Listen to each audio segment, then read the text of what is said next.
should maybe just give a few more minutes for more members to join. Chip, thank you.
Do we still don't form a quorum, Mr. Brown? Chairperson, we have 4 members currently present in the meeting, and I have 2 apologies. Who is present? Yourself, Honorable Aduans, Honorable Siwela, and Honorable Morwa Setla. I'm still waiting for others to join, Chair, but there are 4 members, and I have 2 apologies.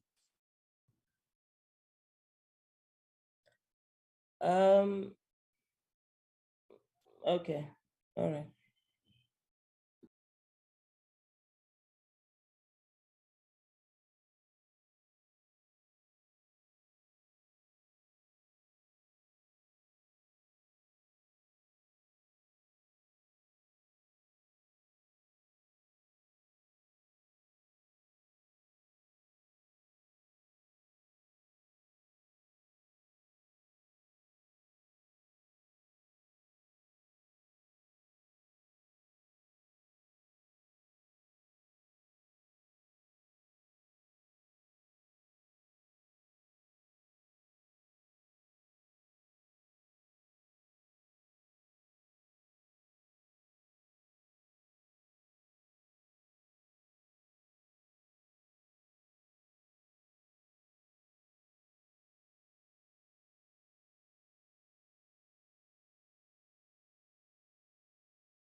all of them to respond to any matter that the portfolio committee might want more information on or for us to clarify.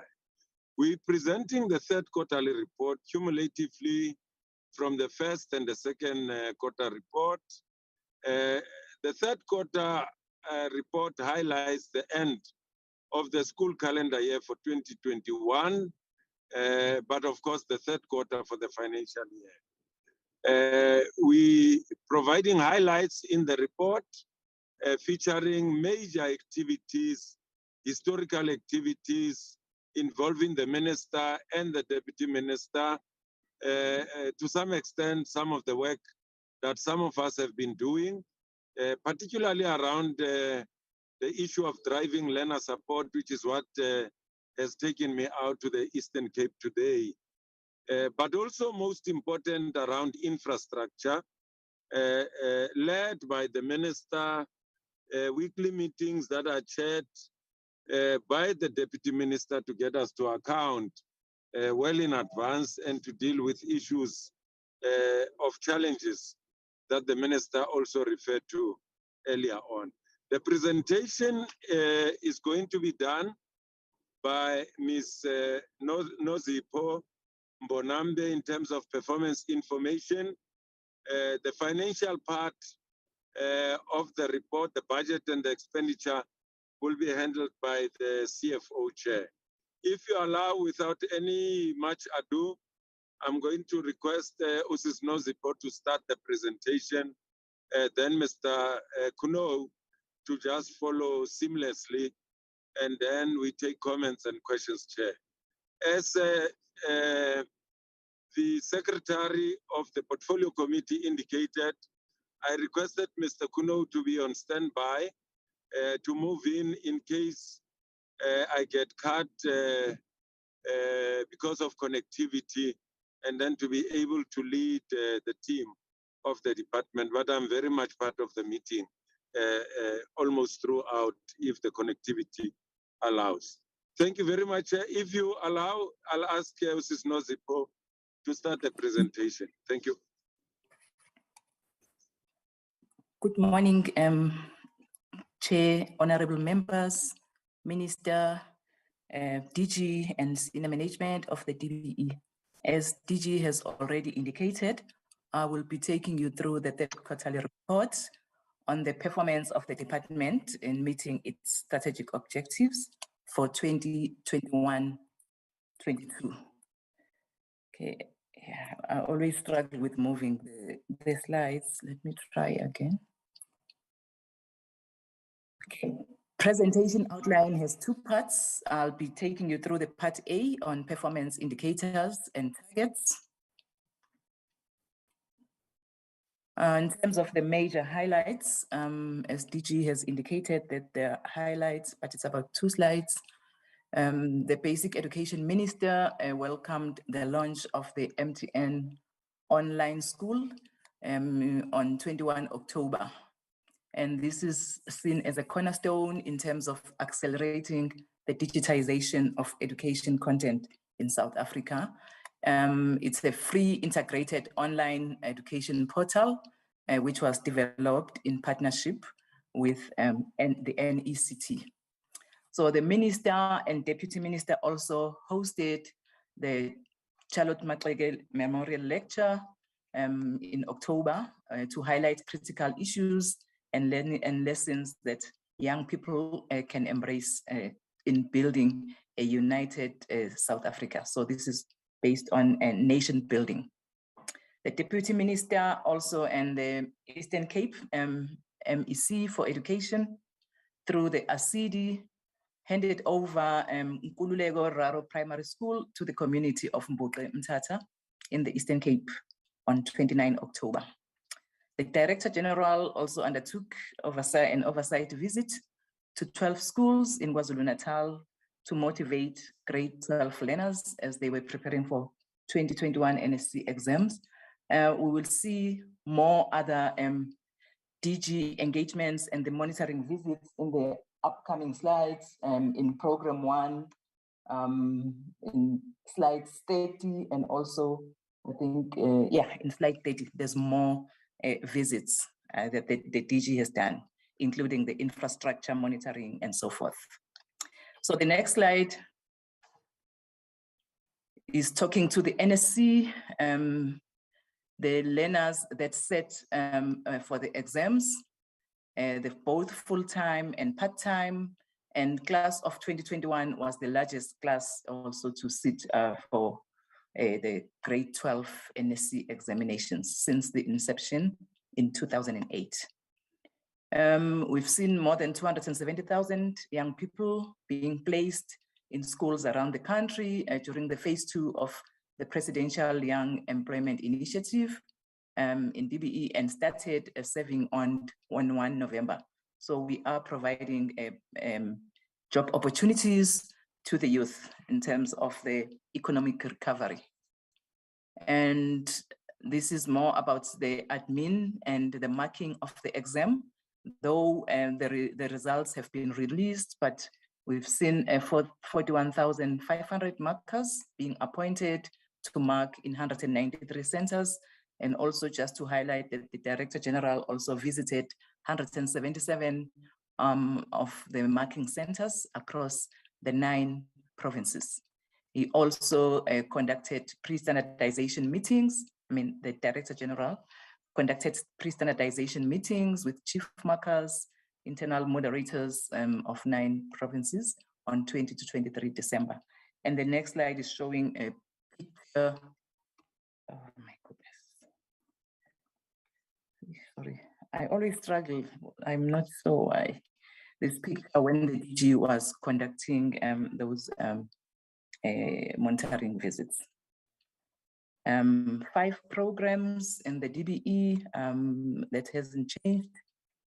In this slide, it's a comparison of the Q3 for 2020-21 financial year and Q3 for 2021-22. We would notice that there were 9 quarterly indicators in 2020-21, and there are 10 quarterly indicators in 2021-22. And in 2020-21, we achieved 89% during the Q3, and we've increased by 1% in 2021-22 to 90%. And the one indicator that is partially achieved in 2021-22 is in program 5 on the NSNP 5.1.1. That was due to the examinations, because Q3 is mainly about exams, so the 3 schools could not be reached for monitoring. The pie graphs are still talking to the same percentages, comparison of the 2 financial years, the 2020-21, 89%, 2021-22 being 90%. Maybe to summarize in terms of quarterly indicators, program 1 has 3 quarterly indicators and has achieved all 3, with the annual indicators such as the bottom one here, 1.1.3. It's an annual indicator with a target of 12. So we've shaded that in green because the target has already been achieved by Q3. We have achieved 18 capacity building programs by Q3. 1-to-1, the APP was still a draft at that stage. 1-to-2 is one of the 3 that have been achieved. I think I will also try to summarize in terms of recording in progress. Appointments in terms of staffing services were made. The Chief Director for Human Resource Management, Development and Labor Relations, and the Director for Asset Management have been concluded. In terms of training, 105 employees attended skills development. Labor relations, there's 1 grievance that was reported, and the grievance was resolved and the claims were paid in terms of the travel and subsistence claim. Appeals, there were 2 appeals of written warning issued as a form of progressive discipline. 1 was finalized and 1 is under consideration. 8 legal cases in terms of legal services were received. 3 of the 8, no relief was sought against the minister on the 3 out of 8, and 1 case is a response to a structural interdict. 2 opinions were written and completed into legal services. 1 based on the interpretation of the POPIA, protection of personal information, and the other on supply chain management. Legislative services, I will touch on the Bella bill that has been approved by the cabinet on 25 November. Then the revised admission policy is being drafted to accommodate the comments and merits. Financial management, I will touch on the expenditure, national estimates of national expenditure, the E&E database that was submitted to National Treasury on the prescribed date. And then also the budgets of the public entities were reviewed and recommended to the Executive Authority for approval. Security and asset management. We can highlight the successful management of the daily COVID-19 health screening and reporting in 4 screening points in the department. Supply chain, the bid adjudication committee and bid evaluation committees were held in October and November 2021, and the bid the BAC also held meetings to ensure items were finalized on time. Appointment of pioneer printers and blind essay through the deviation for brailing of question papers was approved in November. In terms of donor grant management, feedback sessions were conducted on annual performance evaluation report to PEDs and organized into 3 clusters. And we submitted also as a department the conditional grants quarterly reports to National Treasury on 15 November 2021. In terms of project management, I'll talk to the presidency that has approved the continuation of the 2nd phase of the Presidential Youth Employment Initiative, the PYEI. And the project management units also monitored the implementation thereof in the provinces. Communication, there's a number of activities that were carried out. We'll highlight the 11 editions of TUDO, that's the internal communication, which captures all the activities by the minister, deputy minister, and the DG in the provinces and in schools. And there were also 112 articles that were compiled. I don't think I will go into detail with the other things. Media liaison, there were 57 media interviews and queries on different media platforms. And issues around the interventions of the DBE and the sector in the light of the COVID-19 pandemic and subsequent lockdown. I think I will go to the meetings coordinated within the department. 17 meetings were scheduled, and of the 17 that were scheduled, 12 were held, but there was also additional 6 in terms of the HEDCOM special meetings, which were not scheduled. 5 meetings could not be held, and these comprised of 1 ministerial meeting, 1 senior management, 1 broad management, and 1 CEM and 1 HEDCOM, sorry. International relations, also because they work with the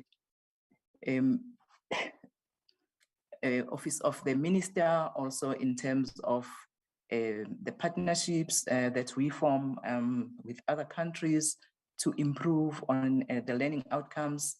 The new USAID, United States Agency for International Development, mission director met to introduce the mission director and also to discuss the projects and priorities in the basic education sector. And that happened on 25 October.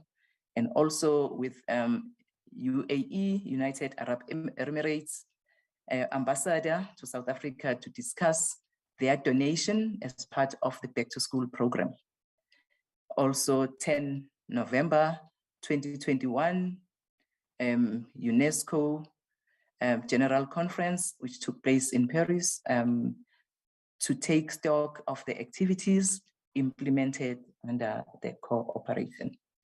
There's quite a number of partnerships, but I will highlight the second bullet, which is partnerships on ministerial programs, National Teaching Awards. This is talking to getting the sponsors in terms of the National Teaching Awards. In terms of strategic planning and reporting and the planning, the department submitted at the Department of Planning, Monitoring and Evaluation and National Treasury on 29 October 2021, and annual operational plans, also 5 were completed, finalized out of the 8. I think, okay. And the second report was submitted also, which was already, which has been already presented before the portfolio committee, and the medium-term strategic framework priority 3 report was also submitted in October, on 27 October to DPME and also Cabinet Secretariat. Priority 4 and 6 reports were also submitted to the lead departments. The department also submitted a report on gender responsive planning, budgeting, monitoring, evaluation, and auditing framework to the Department of Women, Youth, and Persons with Disabilities on 29 October. Branch reviews were successfully held or conducted on 8 to 17 November. These are assisting the department to improve in terms of the performance information, the branch reviews. The public entities' second quarterly reports and the APP were analyzed, and feedback was provided to the entities on 12 and 24 November respectively. Says APP was retabled in Parliament on 6 November.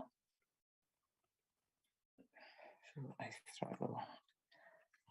In terms of research, there were 2 NECT dialogues that were held with the ECD sector, and these focused on the development of HRD plan, Human Resource Development Plan, and also on the ECD registration process and system. And the other meetings also that we attended in terms of primary school reading improvement plan, the PSRIAP, home language lesson plan program, and the second national conference on care and support for teaching and learning on 24 November. There's quite a number of them. And then UNESCO, there was a media and information literacy week, 25 to 30 October, then the 41st UNESCO General Conference, and the 23rd session of the General Assembly, as well as the 13th Teacher Task Force Policy Dialogue Forum from 1 to 3 December in Rwanda. QLTC also does a lot of work in the provinces, working closely with the provinces. There was a campaign also to strengthen these quality learning and teaching campaign structures in the provinces. Parliamentary and business processes. 49 questions were received from Parliament, and a total of 24 of these questions were from National Assembly and 25 from National Council of Provinces. 22 were oral, 9 for National Assembly, and 13 for NCOP.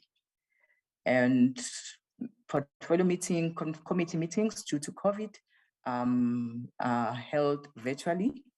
A total of 5 meetings were held between October and December. The Select Committee on Basic Education had 2 meetings. In terms of intergovernmental and technical support, which resides within the office of the DG, They coordinated a number of meetings for infrastructure, sanitation appropriate for education, which is SAFE, as well as the ACD meetings with the program support units to discuss the SAFE program. The DG also had a total of 284 provincial visits to monitor progress on infrastructure in the Eastern Cape and KwaZulu-Natal. There were also preparatory meetings for the DG visits, and the DG also monitored spring classes in provinces, a total of 69 spring camp visits. In terms of the quality assurance and submissions within the department, a total of 366 were approved and 3 were declined. As we move to Program 2 on curriculum policy, support and monitoring, I will also start by summarizing the quarterly indicators, because this is about presentation of Q3. There's one quarterly indicator in Program 2, and there is one, and the other one is biannual, and the rest are annual indicators.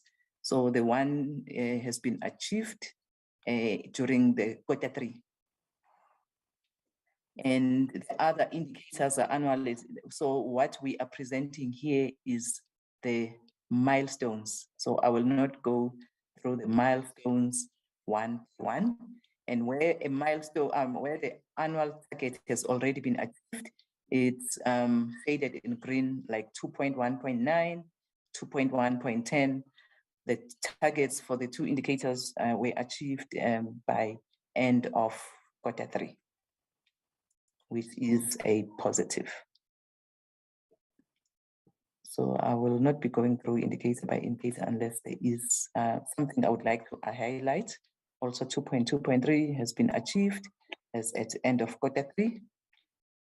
I would like to go to indicator 2.3.1, that part which is in red font. It's just to highlight that as at Q3, the performance was 7 out of 27, the target for the year, which is a red flag, and hoping that during the Q4, the target has been achieved. I would also like to go to 2.3.7, number of special schools with access to electronic devices. And the department has a challenge in terms of the provision or providing access to electronic devices in special schools due to the budgetary constraints. And the department relies on partners for this, and the budget is also sitting with the Department of Communication and Digital Technology. So hence, the performance is 5 out of 307 target.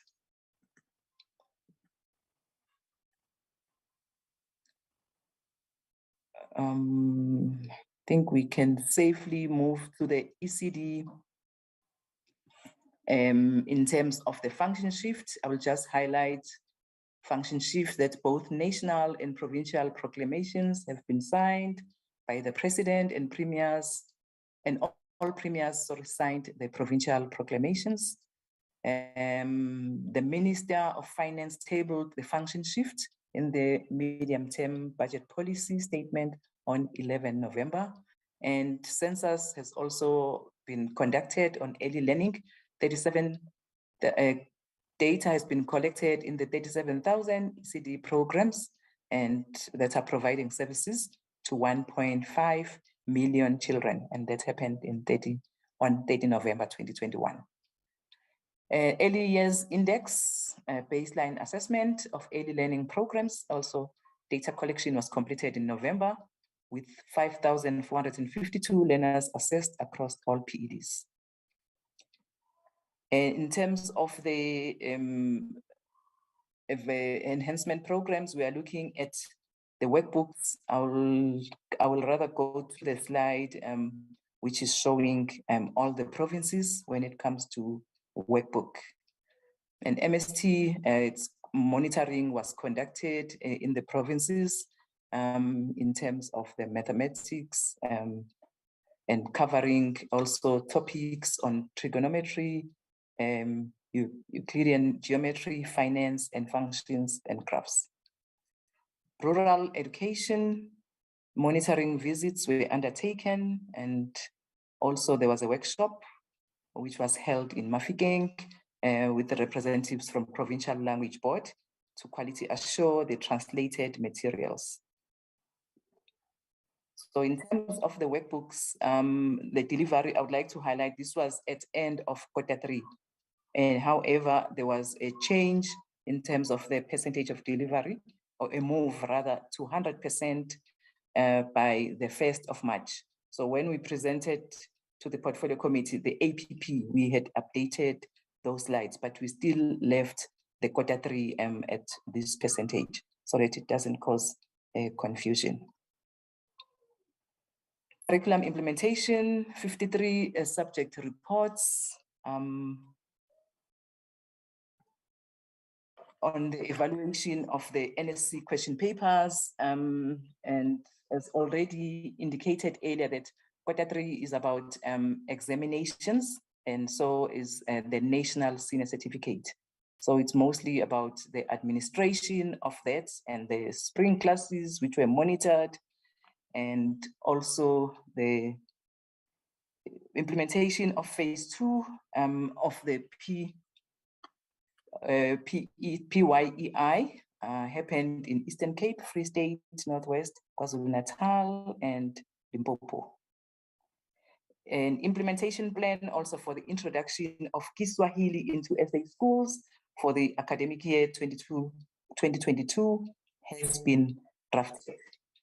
In terms of inclusive education, there was an education summit which was held in November in collaboration with DWYPD, and the summit highlighted progress, gaps made in the implementation of the Education White Paper 6. And there were different commissions discussing different themes. 111 officials have been trained on using SharePoint platform to manage performance information and using this information for reporting for all inclusive education reports. Reading, I will touch on the reading leadership, strengthening in South African schools for learning during COVID-19, the selection of 900 storybook titles were finalized by NECT. And also I would like to highlight the Reading Champions Program, where 17,772 champions have been placed in schools, with a further trained 4,348 trained in the program. Working with NRC, which is National Reading Coalition, continue to advocate for reading through distribution of reading messages and boxes, and to collect books to establish reading clubs in schools and in communities. Read to Lead has partnered with Ethiopian Church of South Africa in the launch of Read the Reach Your Dreams campaign, where a library was opened and an ECD center was revamped. Second Chance Matric Program, plus minus 27,000 second chance learners attended the face-to-face classes in phase 2, and that ended 30 November. And the learners are supported through broadcasting programs, accessing digital programs, and provision of hard copies. And this program, Second Chance, has also created job opportunities for 261 youths, unemployed youths, who served as screeners and cleaners at the centers before, during, and after the classes.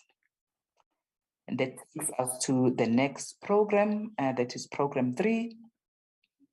Program 3, in terms of the quarterly indicators, has 2, and both quarterly indicators have been achieved. What we see here is the milestones For instance, the 3.1.1 and 3.1.2, these are the milestones towards achieving the annual targets. This is also an annual target, the Funza Lushaka bursaries awarded. However, the target has been met, has been achieved rather by Q3. But I think I need to explain the difference in numbers, a higher number in Q2 and a lower number in Q3 in terms of the Funza Lushaka. The decline in number of bursaries awarded was due to bursary holders that have either cancelled the bursary or declined or are deceased. So that explains the difference between the Q2 and the Q3. 3.1.4 and the next, and also 3.1.5 in the next slides. The rate, I know it varied. Is it only me that has lost Ms. Monambi? Sure. Chair? Okay. No, Chairperson. I've never lost her for yet, Chairperson. I'm not sure if other members have, but I have not. We can hear her clearly. Maybe me alone, then it's fine. Okay. Okay, thanks, Chair. 3.1.4, 3.1.5. I know the Q2 looks red, and that's what we presented at the last portfolio committee. However, that has been resolved. And I can assure you that the targets for the two indicators will be achieved by the end of the financial year. We will be having the 4 quarterly reports, and we have also achieved in Q3. And that's talking to the two indicators. Yeah. I think that will take us to the end of the indicators for program 3.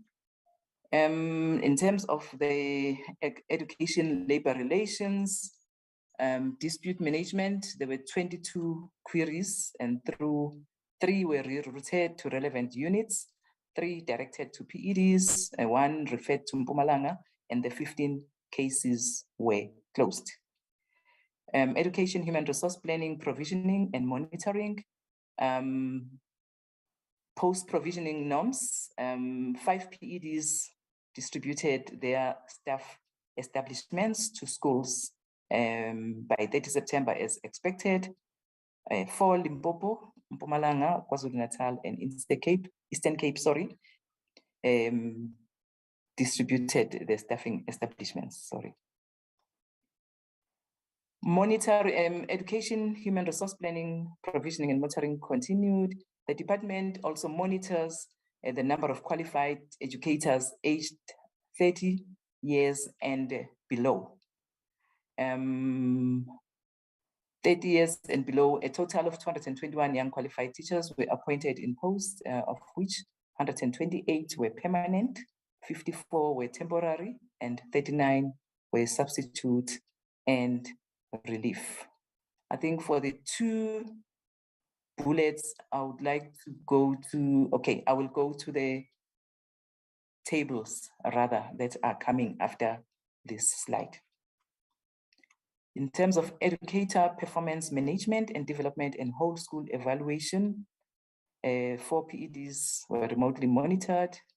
Provincial training teams trained 8,393 principals on quality management system. 4 PEDs were monitored. 5 online training sessions were conducted.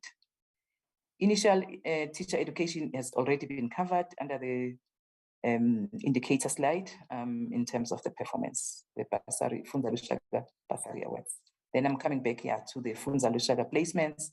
I said I would rather present on the one on the table. As at end of Q3, 76% of the Funza Lushaka graduates that are eligible were placed, 76%. In terms of the filling of posts, if we start on the very last column, it's 2020-21 Q3, and as we move, it's 60% move towards the left. It's 2021 Q2, which is 73%, but for 2021-22 Q3, it's 75%. The schools where allocated teaching posts were filled. This is the same, still on the filling of posts, but this is by interval. For instance, less than 50% by province, 50 to 74%, 75 to 99%, and 100%. CPTD, continuing professional teacher development, upgrading of grade R practitioners, 6 PEDs submitted the updated 2021-22 grade R practitioners qualification information to the DBE for the annual sector report. So we will have a consolidated and detailed report by end of the financial year. Provision of support, teacher support, in the PEDs, through a partnership agreement between DBE and the council, a total of 32 provincial trainers were trained on story making, and 173 lead teachers graduated as master trainers after going through the course on English language learning and teaching, COELT. And this is key towards implementing the English first additional language in schools. Curriculum research, a number of teachers who took self-diagnostic assessments in maths and science, and 200 foundation phase teachers were trained on digital skills. 5 tools for impact assessment of teacher development programs have been developed. A national digital skills program for all teachers has been endorsed by SACE. And then there's an online teacher development platform phase 2 that has been completed and launched in January. Education management and governance development, talks to the monitoring and distribution of undocumented learners admission documents in 9 provinces. Also, the documents included the Pagamisa Judgment, Circular 1 of 2020, and Examination Instruction number 34 of 2018 letters. Program 4. In Program 4, there are no quarterly indicators. All the targets are annual. So what is presented under the column validated milestone or output is actually, the milestone. Indicators on infrastructure, 4.1.1, 4.1.2, and 4.1.3. The first indicator, out of 21 annual targets, the performance is 7. And it's highlighted in red because at least by Q3, we should be at 2/3 of the targets. 4.1.2 out of 1,000 targets, the performance is at 458. 4.1.3 on water facilities, target is 100, and by end of Q3, the department is at 44. I thought I would highlight those in terms of the performance. Other indicators are talking to the exams in terms of the reports, and these are already published because the minister released the results already. And this one is also talking to the examination papers, which also have been overtaken by the events. 4.2.4 and 4.2.5 are talking to the systems, 4.2.4 SASEMs, and we've also reported a milestone that 4 PEDs reported that more than 98% of schools were collected, and the remainder of the provinces were still in the process of collection before the schools closed. 4.2.5, also systems on the learner unit record information and tracking system. which is the laureates. We've also reported a milestone on this one in terms of the readiness monitoring tool and schedule that were finalized. 4.2.6 is talking to a report on learning outcomes linked to the National Assessment Framework. Quarter 3, we are reporting that the progress report has been developed in international reading literacy study, because that's key for the reading in grade 4 and grade 6. 4.2.7, another key indicator also on first early learning and national assessment, the ELNA. We can report that the provisional report has been developed.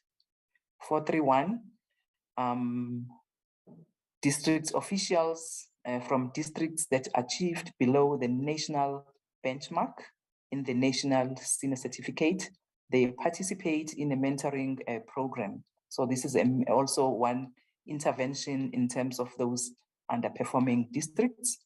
The target is 60, and we can see that it's a total of 76, which means we have achieved the target.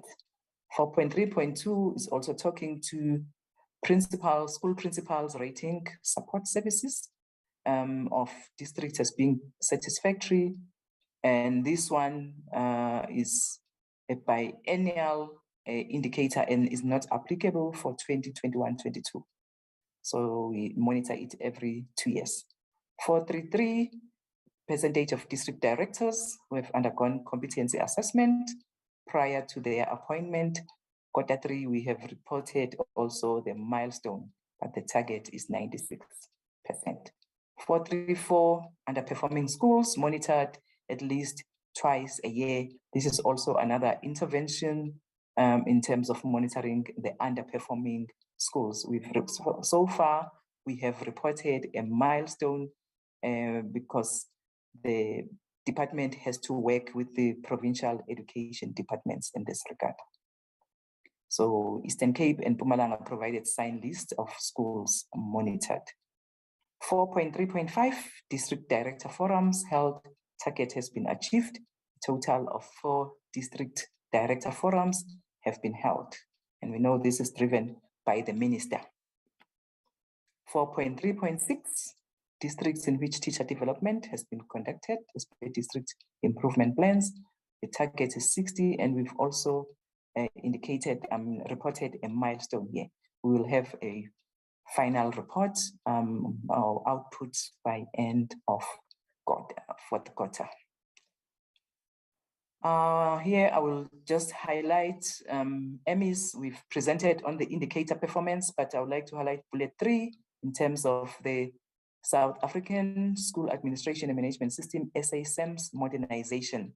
That the project has focused on the release to design and the development for learner and school management, incident management, and school governing body.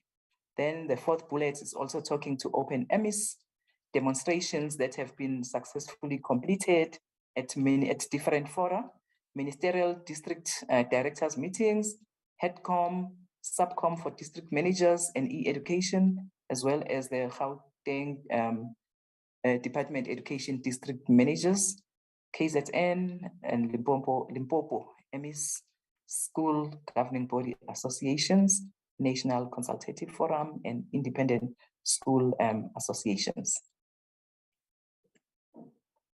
Exams will not really present in terms of question papers as indicated earlier on, that this was the process in preparation for the 2021 NSC exams, which have been written and their results are out already.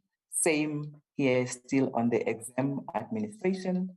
In terms of the national assessment, I can highlight that the test instruments were piloted in November 2021 in selected schools for the General Education Certificate. And for early learning national assessment, a draft report has been developed and is in the process of being finalized. The SACMEC Data capturing is progressing well and will be concluded by end of Q4. PELs are already touched on PELs, also under the indicators. TIMS, the diagnostic report and national report for grades 5 and 9 was finalized. Systemic evaluation, field recruitment of field workers, and the manual was finalized. And this also is talking to NSC, which was already covered under the highlights.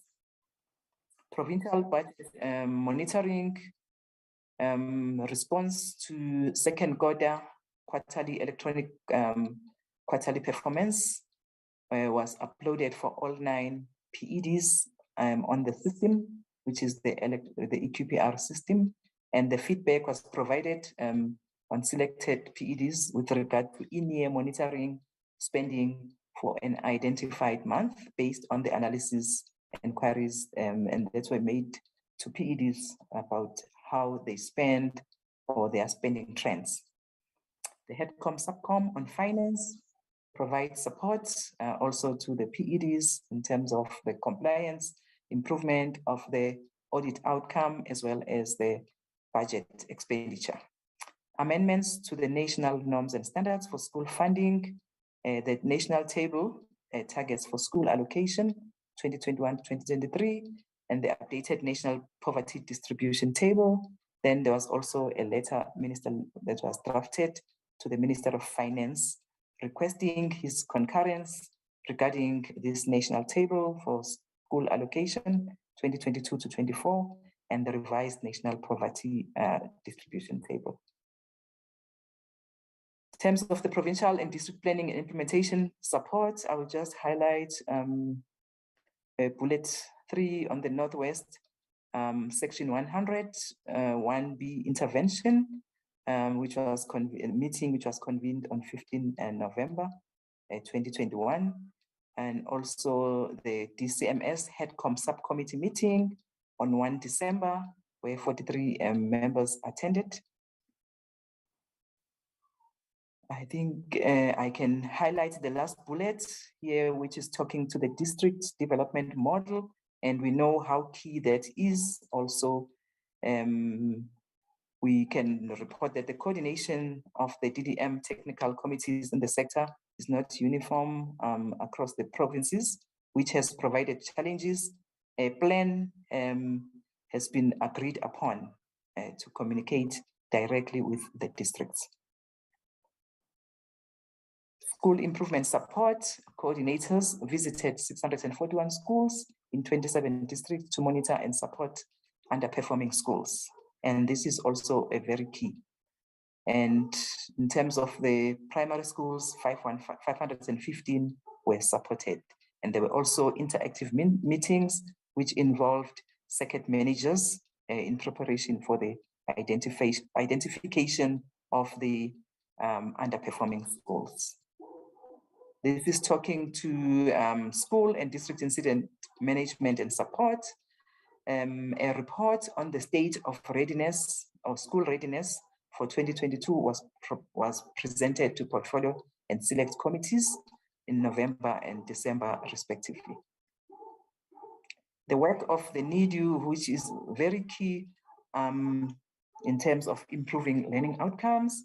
NIDU is National Education Evaluation and Development Unit.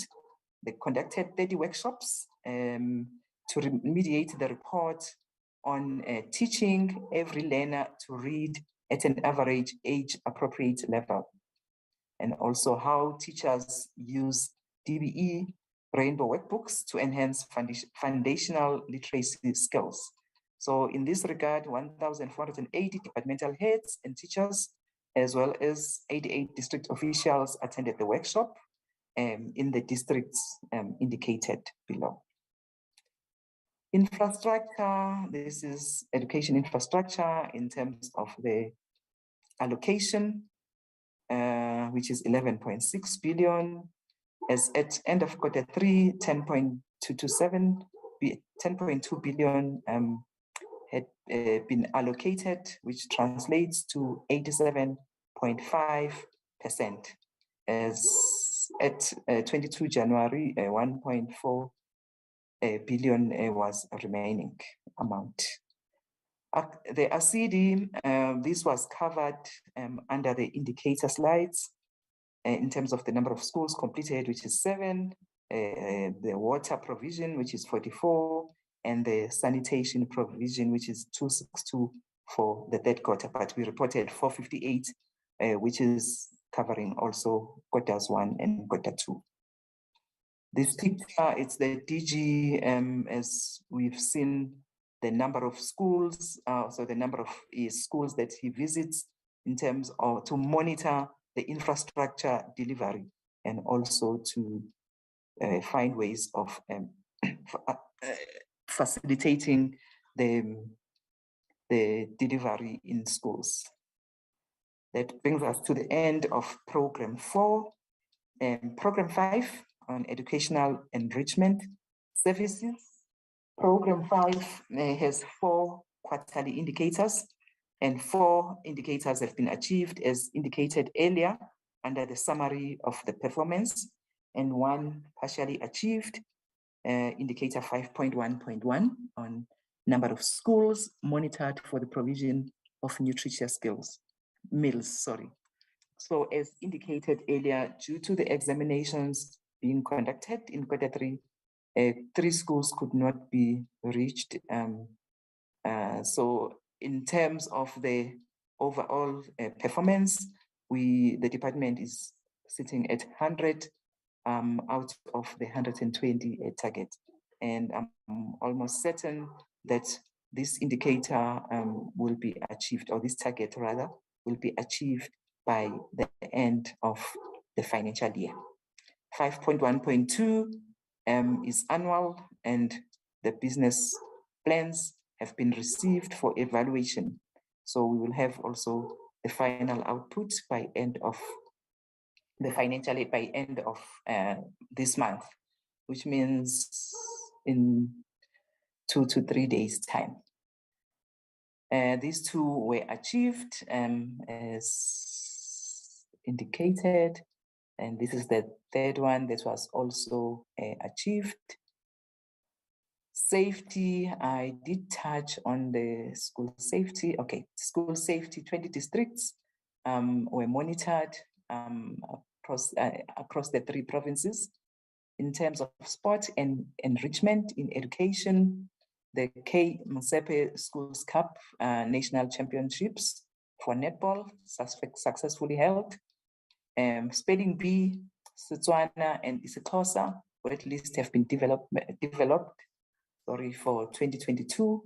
Arts and culture, the memorandum of understanding between DBE and Asitech SA has been approved, and this MOU is intended to support the training of teachers in arts and support the implementation of art programs in the sector.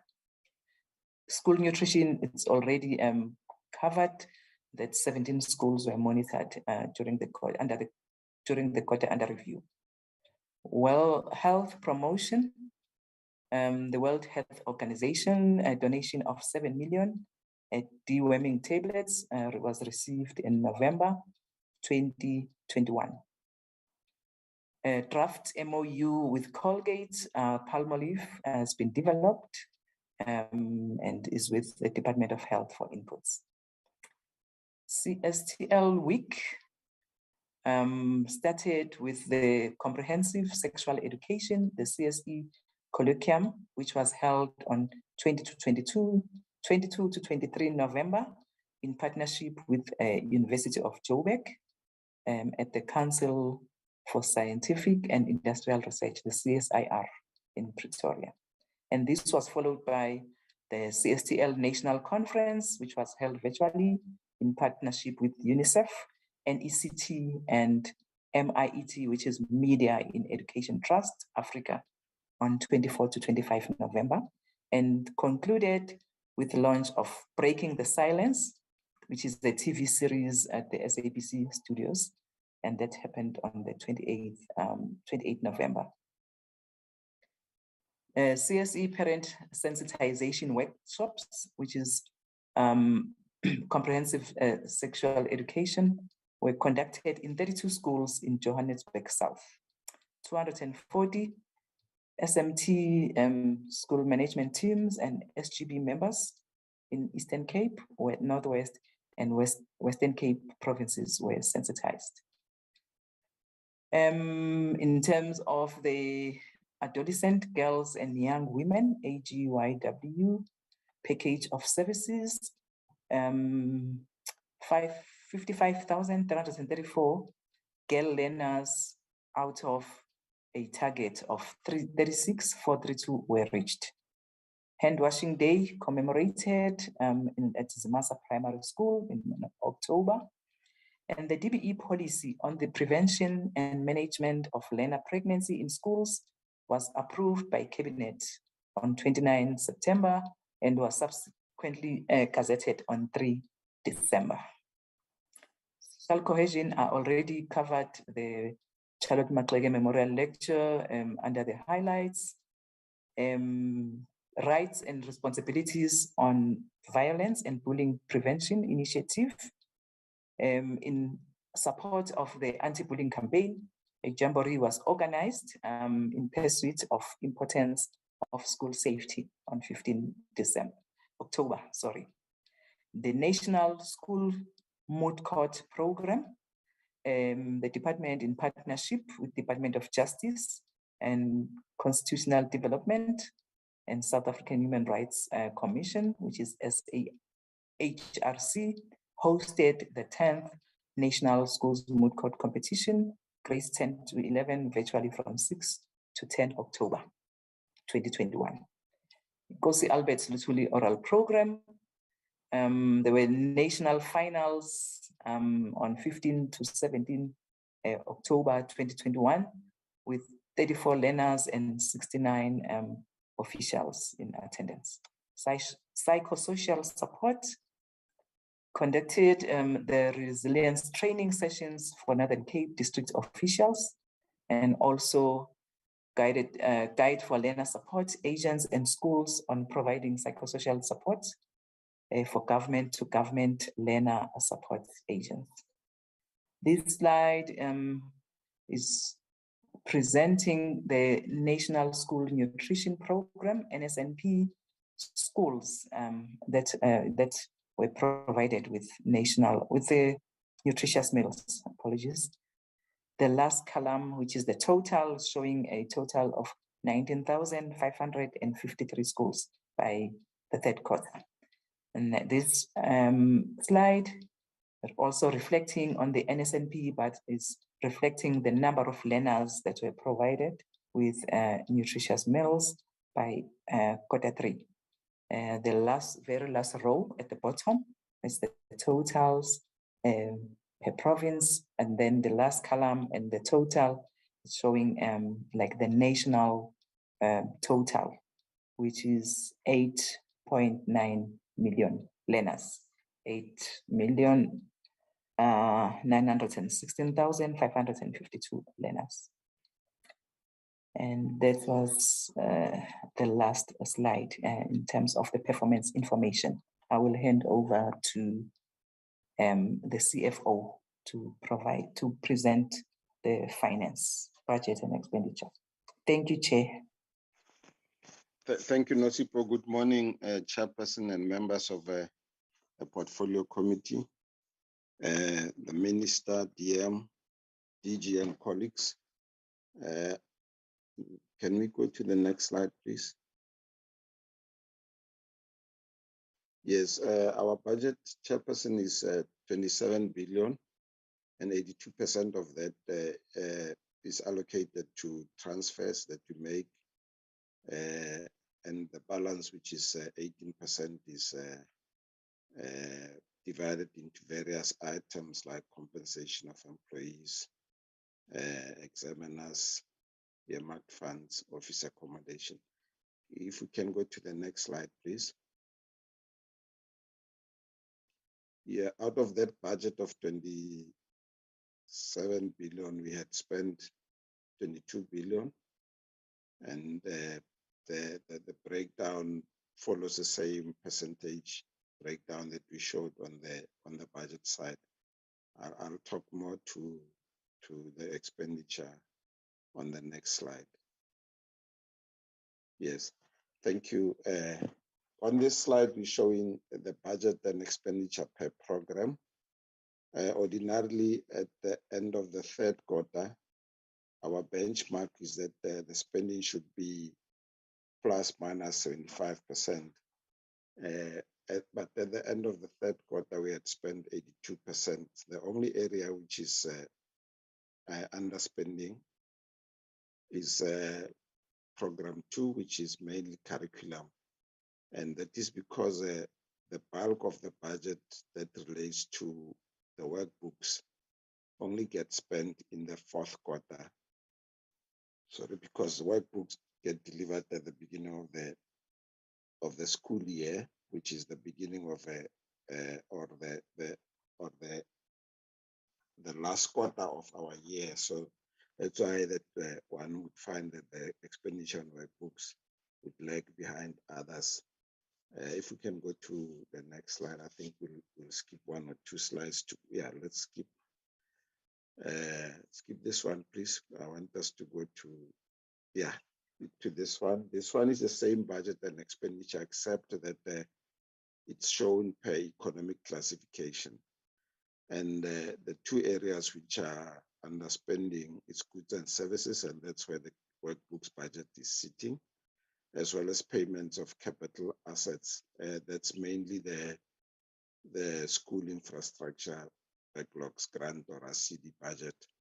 I must hasten to indicate, Chair, that as we speak, the two areas have come to the party such that we are very confident that when we end the year in 3 days' time, we will see 100% expenditure on both these two areas, as well as the departmental budget. Can we go to the next slide, please? Yes, let's just move. I'll stop you. Yeah, on this slide shows the budget and expenditure for earmarked funds, and we're showing 55%.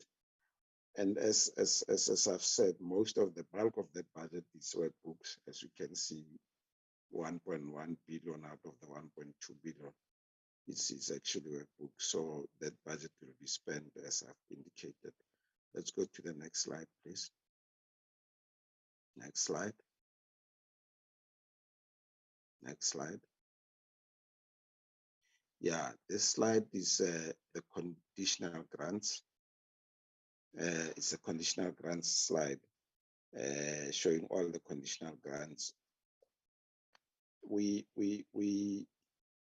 transfer funds to provinces according to a set schedule which we follow to the letter. But as you can see, we had already transferred or spent far more than the 75% threshold, and we are confident, as I've said. Actually, it's not just confidence. We've already transferred 100% as we speak, heading towards the end of the year. Next slide, please. Next slide. Yeah, this one is it's basically earmarked funds, and we spending as we should.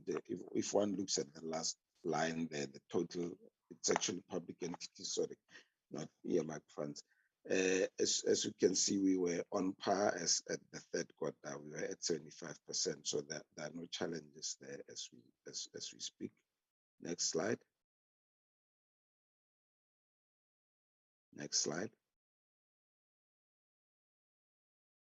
This is the school infrastructure backlogs grant budget, a city budget, which I spoke to earlier on to say it was one of the two that was not spending when we showed the economic classification.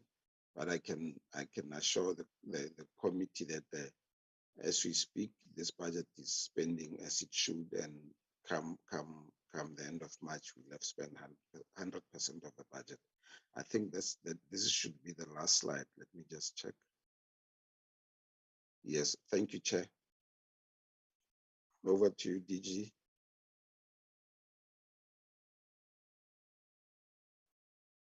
Chairperson DG had indicated, I think, when he started, that he may break as he's busy monitoring schools. So that is our presentation, Chair. I'm not sure that the minister is still in the meeting. She had also indicated her other commitment. If they are not here, Chair, I'll hand over back to you. Thank you. No, it's fine. It's okay. CFO. Thank you, Rekuno. Oh, okay. Did you? No, I was saying thank you, Rekuno and Sis Nozipo. Over to you, Honorable Chair. Thank you. No, thank you very much, DG. Thank you very much to the presenters as well. Can I know terms from the members that would want to take part in the interaction of this third quarterly report? I've noted Honorable Nodada. You can proceed. Thank you so much, Chair. Good morning, Chair and colleagues. Am I clear, Chair? Yes. Thank you so much, Chair, and thanks for the presentation on the third quarterly report. I just have quite a few questions and comments, Chair. And let's start with the CD. In fact, one, there's a failure to meet its targets, its annual targets. And I did pose a question previously about, this promised new purpose vehicle or mechanism that will improve and streamline infrastructure development in schools.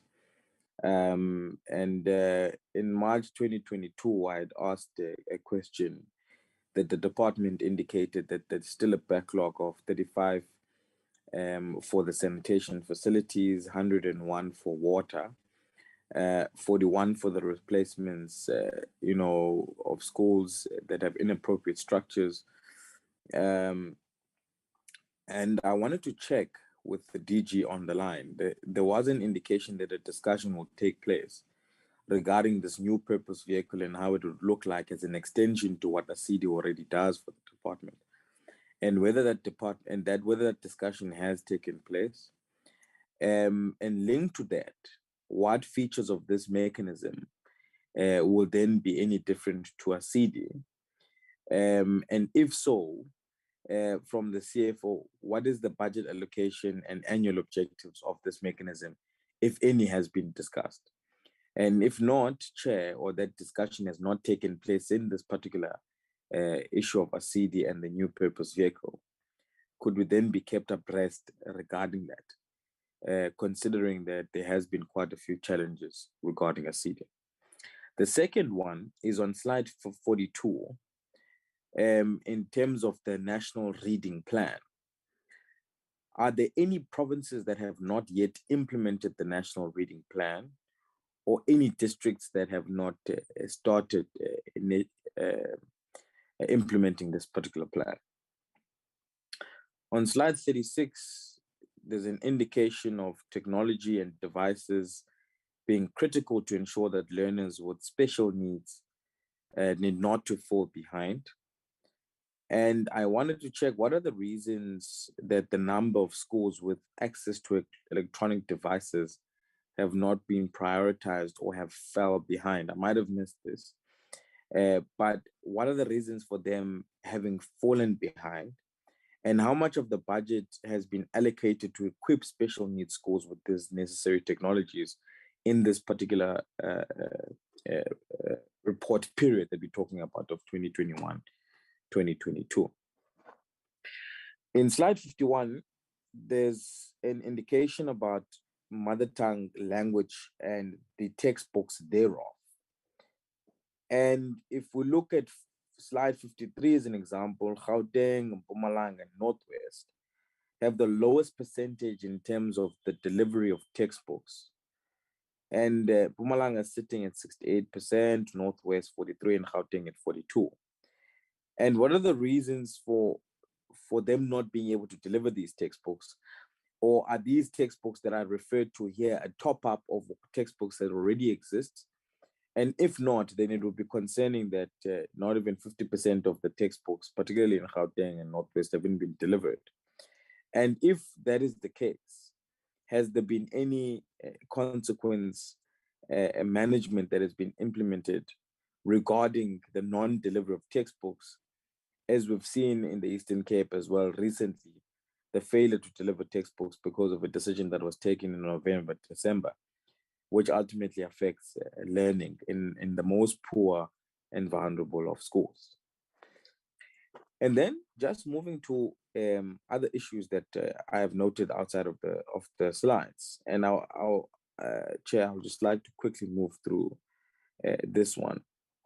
In terms, DG, in terms of some of these target settings, when you go and say, we need to monitor X amount of schools for entrepreneurship, X amount of schools that are implementing the technical and operational stream, what determines if, for example, you say that there are 18 schools that you will monitor for entrepreneurship and maybe 3 per province or whatever the case may be? How do you get to that determination of the number of schools?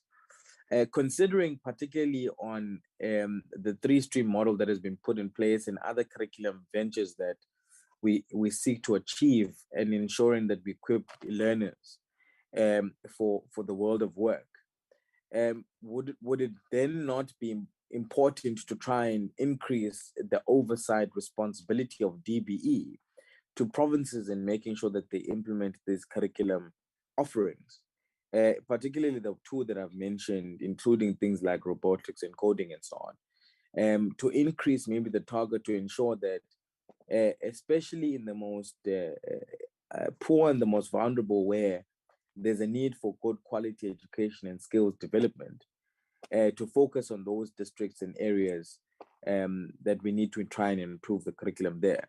So what informed the targets as they are on this? And, would there be a consideration in future moving on when we do set future APPs to consider, putting more emphasis and target the areas that we'd like to see improve and gain more skills? And in terms of the number of schools monitored for ICT, could we possibly get a report on the findings that you have found once the 4th quarter is obviously completed, if you've got more schools that you need to focus on there? And then I had requested a report on the Funza Lushaga bursary breakdown, which I got an annexure that basically gave a breakdown of all the priority subjects or key subjects across all 9 provinces and what is important for each province. But what I would like to get, Chair, is how many learners are currently studying towards those streams or have graduated from them in each province. So that if, for example, the commendable number of over 11,000 bursaries that have been given for Funza Lushaga could be broken down as to how many of them are actually studying towards an FET phase to focus on technical and maths and science, as an example, and how many of them are focusing in African languages of Setswana, for example, in Northwest, it's a key stream of studying. It would obviously be interesting to know what that looks like.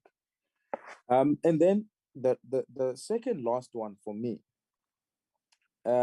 is that when these targets are said to be met, so in this report, for example, on Q3, a lot of targets have been met.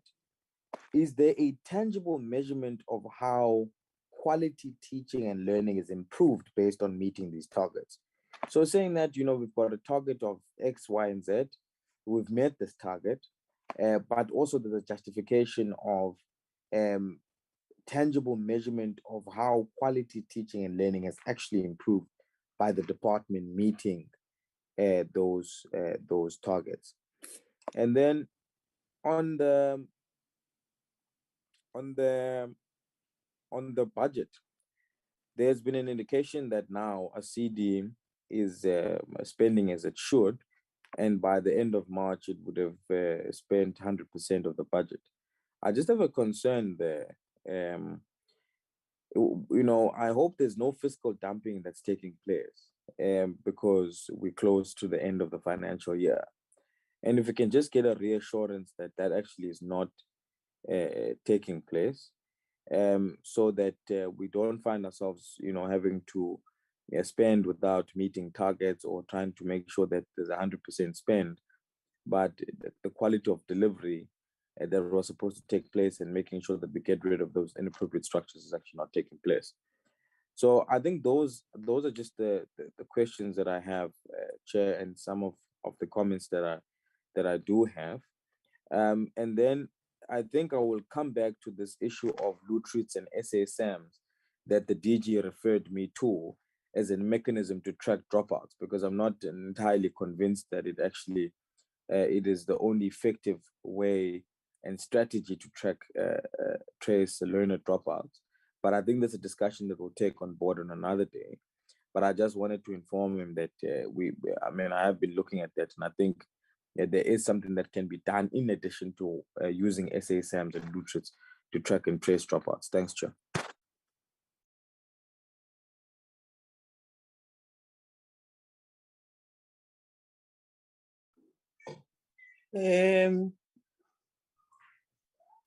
Chairperson requested me to chair. She's struggling with network, but I can see she's still with us in the meeting. I see the hand of Honorable Morasetla.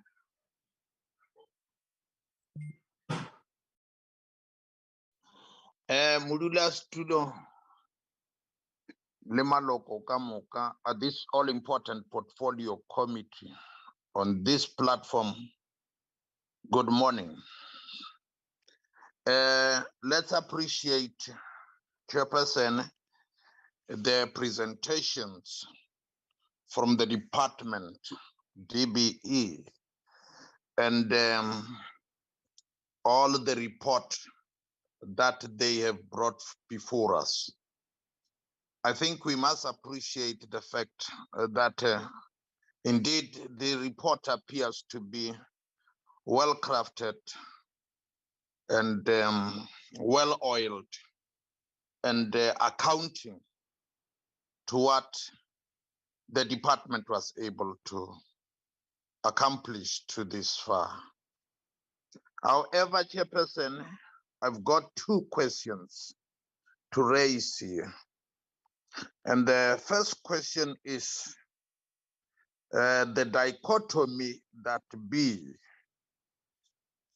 with regard to two aspects: the issue of scholar transport and or the merging of schools. I know the two do not fall within the same program, but married as they may be, it is very difficult to separate them. You see, it is true that a number of our schools warrant to be merged for one reason or the other.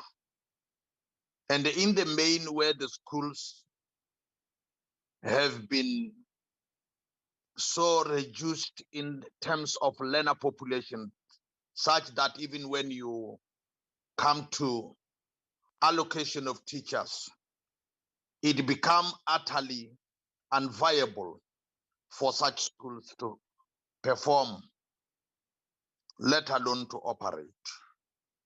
It's true. And you will always overhear a number of battles through the media where a number of communities will fight to say our schools will not be merged and all those sorts of things. But the bottom line is it going to be sustainable or affordable to have a school with two learners and still maintain that that is a school? The answer is utterly no. But given that challenge of merging schools, you can't merge the school without scholar transport provision.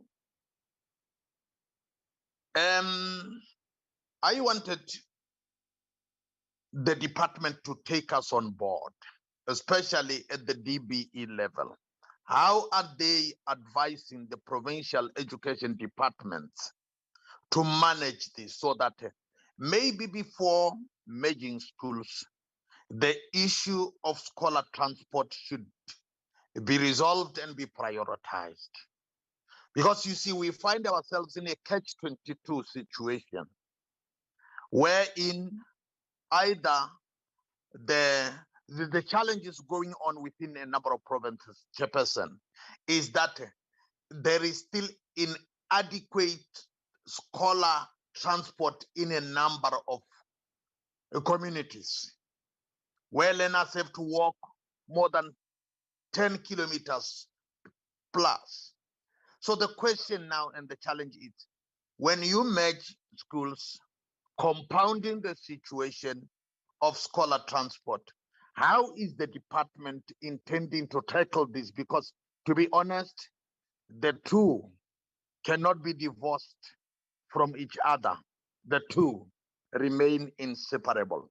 Maybe the department, if they can take us on board as the portfolio committee, how they are advising the provincial departments of education, and to address this, it could be of assistance, because of course you will keep on encountering number of endless questions as and when we move around. That was the first question, Chairperson. The second one is what we picked up through the media on our cyber network, that there is an anomaly in the Eastern Cape. The anomaly which indicates that the province has underspent to an extent that part of their money, I'm not so sure, but the department will come to the party in responding whether the money has been returned to Treasury, or whether, I'm talking about millions here, or whether the money has been returned to the Department of Basic Education. But be that as it may, where the money went may not matter much. But what is very important is what could have contributed to the underspending when the province falls within the category of the most rural provinces, which we believe the province indeed is indeed. And to an extent that instead of underspending, we should be talking that Eastern Cape has overspent, and maybe they be charged for overspending. We would plead their case and pray for their bailout. But now here, what is happening, if this, what is flying around is true, the province has underspent, and which means it has forfeited millions of monies which should have been benefiting the teachers and learners in that province. Could this be, Chairperson, an accident that has happened in that part of our province? Or could it be simply because of incompetence within the department? Can we be taken on board? Because all these things will hamper the provision of public and quality basic education to our communities. If we are still going to have the provinces or the departments which are failing to utilize the money as allocated. Maybe I should pause there, Chairperson, for now.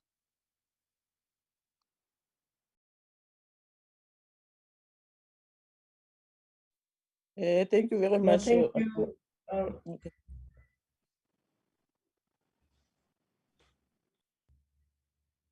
I'm back, Honorable Whip. Thank you. I'm not sure if I'm audible though. I'm struggling. The chairperson, you are very, audible. you are very clear, Okay. Chairperson, for now. We can hear you. No, it's fine. Let me so much give to the whip. I see her hand is up. Okay, no, thank you very much, Honorable Chairperson. The network is really unstable. I don't know if it's weather or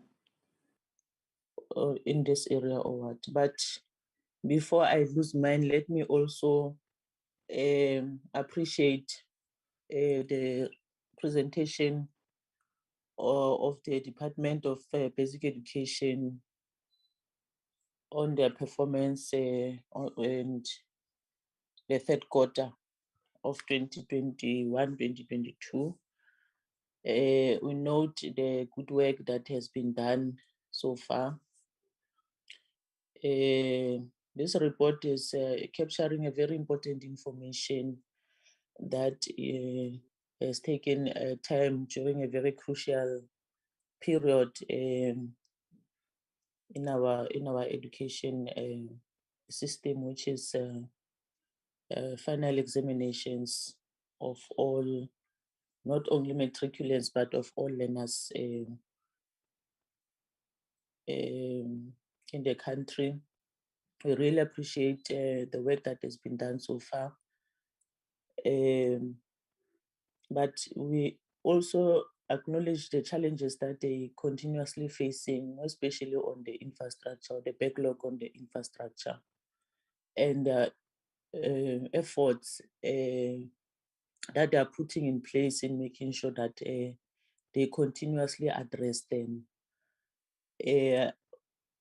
With regard to what Honorable Mogasetla has raised also on the issue of scholar transport vis-a-vis the viable schools, I think there's really need to have a solution on that one, but I would gladly hear what the department has put in place in making sure that they mitigate that, because when you go to the province, most especially rural provinces like the Eastern Cape, where they live in very far rural areas, where there's a need for scholar transport, and you see learners traveling for longer distances to schools, and then you wonder how and when this thing is going to be resolved, because during rainy seasons we even hear of accidents that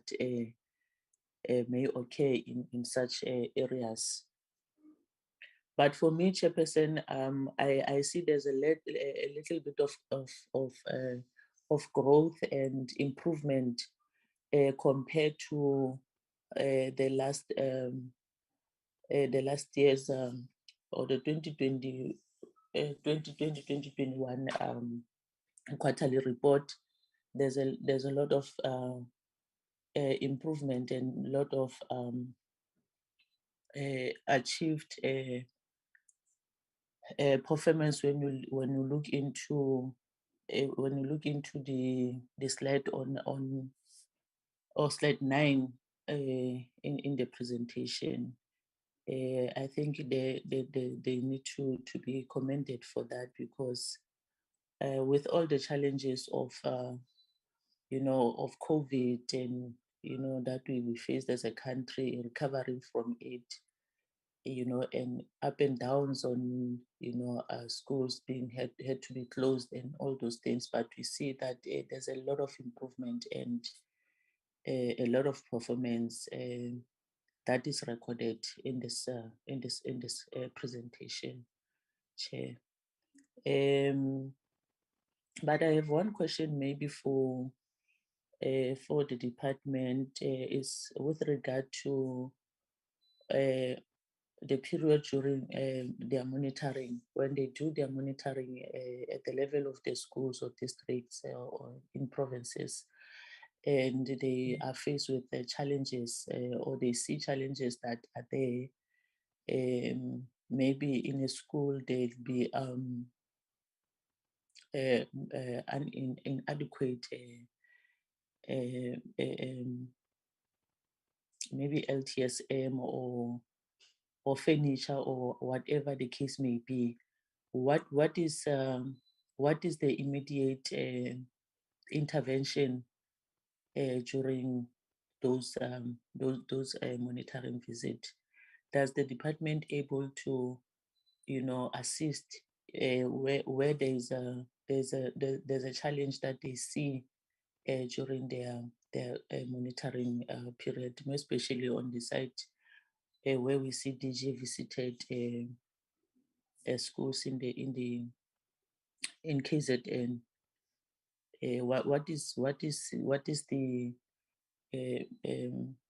some of the information that you can share with us during your monitoring, and what kind of intervention do you immediately provide to those learners? But also note and also appreciate the MTN online schooling that is free, and it's reachable to even the rural schools where they struggle with network. We really appreciate that, because we can see that there's a concerted effort that is made even by our stakeholders, in making sure that learners also do get assistance, not only from the department or from basic education or from government, but also from different stakeholders in our country. Thank you very much, Chairperson.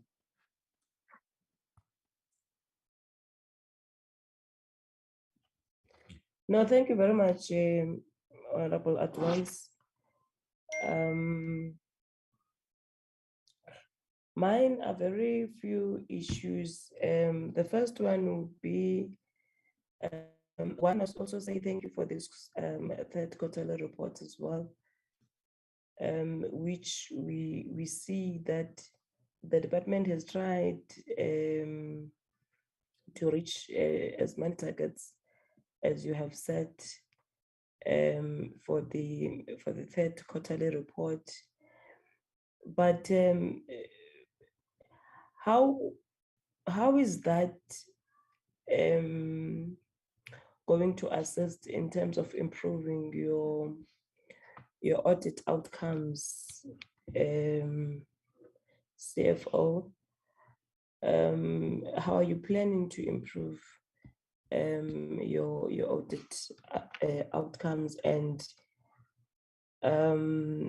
up to this far, have you implemented the recommendations by the Auditor General, and are you able to see a difference when you have recommended those, when you have implemented those recommendations?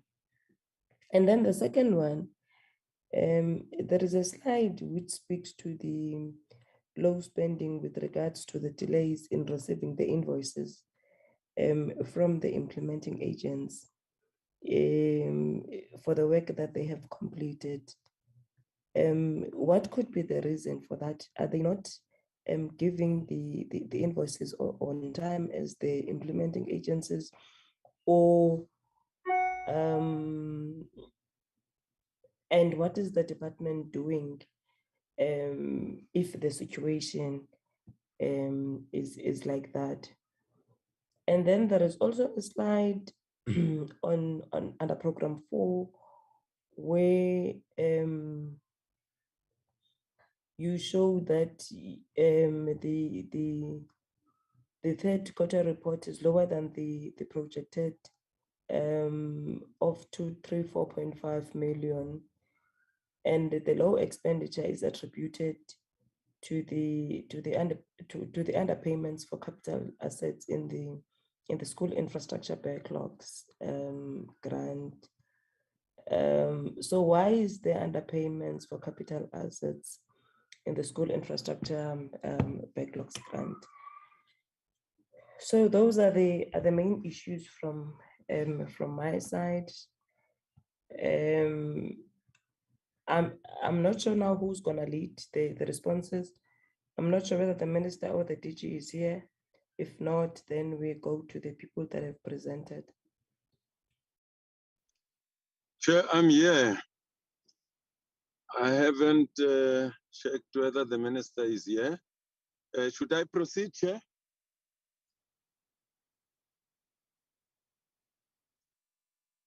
Yes, you can proceed, DG.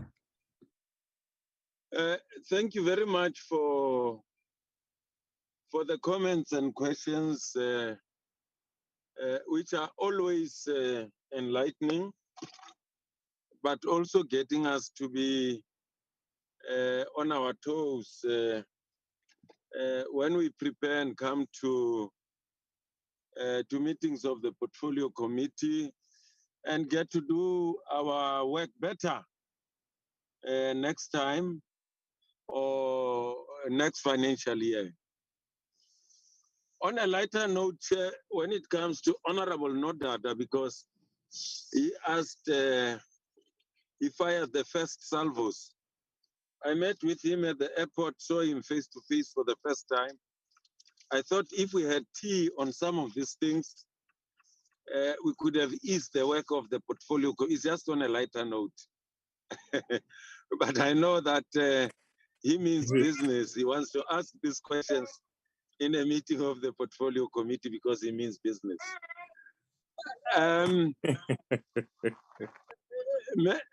Members of the portfolio committee will allow me to bring in colleagues who are branch heads, who will answer even better than what I would do.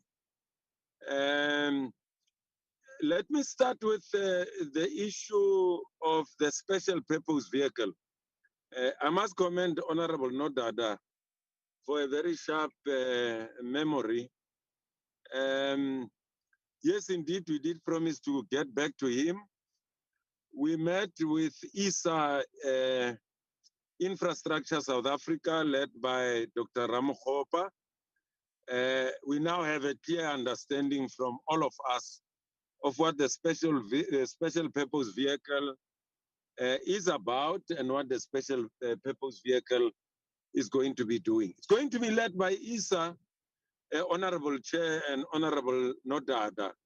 And the purpose of the special purpose vehicle is to elicit investment from the private sector to assist government to deal with the infrastructure backlog.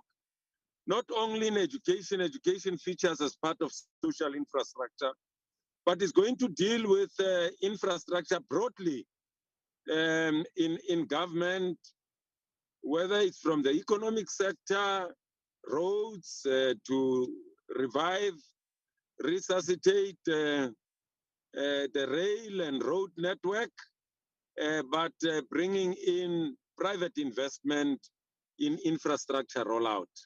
So that's how education is going to feature there. And 2 provinces have been identified for a pilot, is Northern Cape and Eastern Cape. We agreed in our last meeting, Honorable Nodada, which we promised that we're going to solicit a common understanding of government from, to establish a committee constituting education, bringing in, we even invited National Treasury there, and they were happy to be part of that meeting. ISA, the presidency, and even public works. So that's where we are. Education, the first approach would be to invest in Northern Cape and Eastern Cape to deal with infrastructure backlog in those 2 provinces. And how this thing is going to work is that private sector will bring in money and government will have to find money to pay back the investment that the private sector would have made. And the good thing is that you'll be able then to eradicate your infrastructure backlog much faster than it would happen from your normal appropriations of government money, which wouldn't have or wouldn't be able to appropriate as quickly as would do when we get infrastructure, private sector investment. So that's the issue around special purpose vehicle, Honorable Nodada.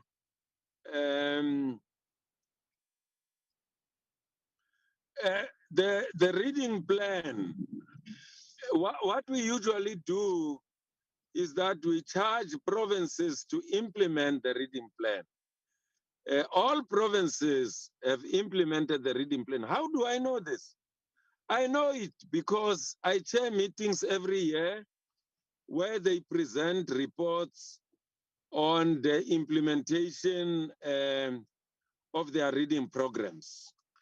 And for the past 5 to 6 years, provinces have been presenting reports based on these reading plans.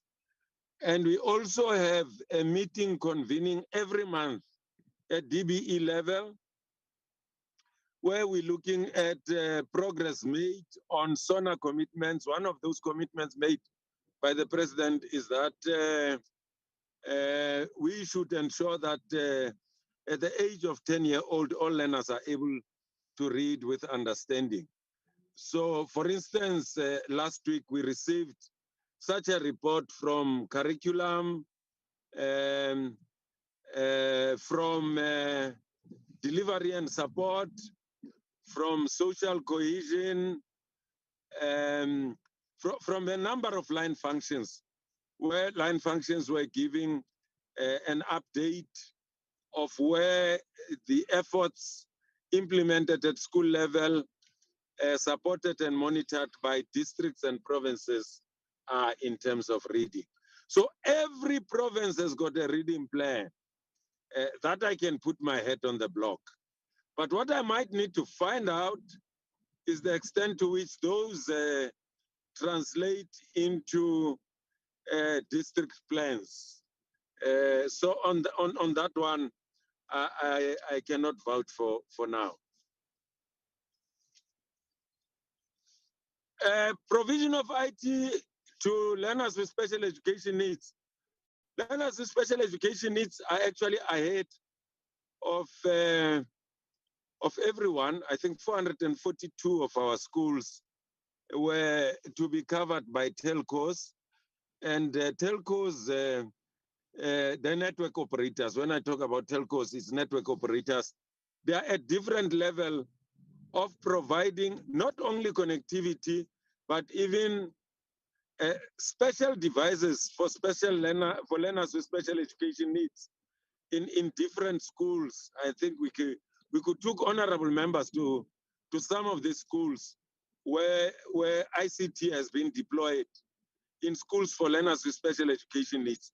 Our plan was that we want to cover first all schools for learners with special needs, and then after that, multi-grade schools. Then the next group will be quintile 1 to 3, and then the last group will be quintile 4 to 5. Some of the quintile 4 to 5 schools are already getting this through their own initiatives, raising funds, etc. and etc. Delivery of textbooks. Textbooks were first delivered from the new catalog in 2012, if my memory serves me well. What provinces are doing at the moment, if we talk about textbooks, is just replenishing what has been there, what we call top-up, which wouldn't exceed 30% ordinarily. If it does, then it means that the province is doing very bad on textbook retention and recovery. What we buy every year is stationery, not textbooks. So that would be my explanation with respect to the analogy that you gave of Mpumalanga, Northwest, Gauteng. No, they would have textbooks. The new catalog was issued in 2012. They are just replenishing now. What determines the targets of schools to be visited? It depends on the size of the project. It depends on the money available to go out and monitor. But also what we need to take into account, Honorable Chair, is that apart from the monitoring done by DBE, provincial officials do monitoring on the same issues. District officials also do monitoring we need to take all of those foot soldiers' as impact of footprints into account to adequately assess the impact of the monitoring that the sector is doing. So it's not only DBE, so it's provinces, it's also districts that are doing monitoring as well.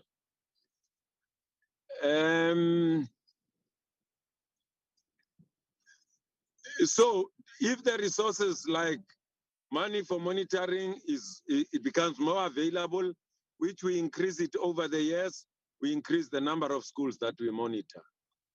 But in instances of crisis, we do go all out and cover virtually everything.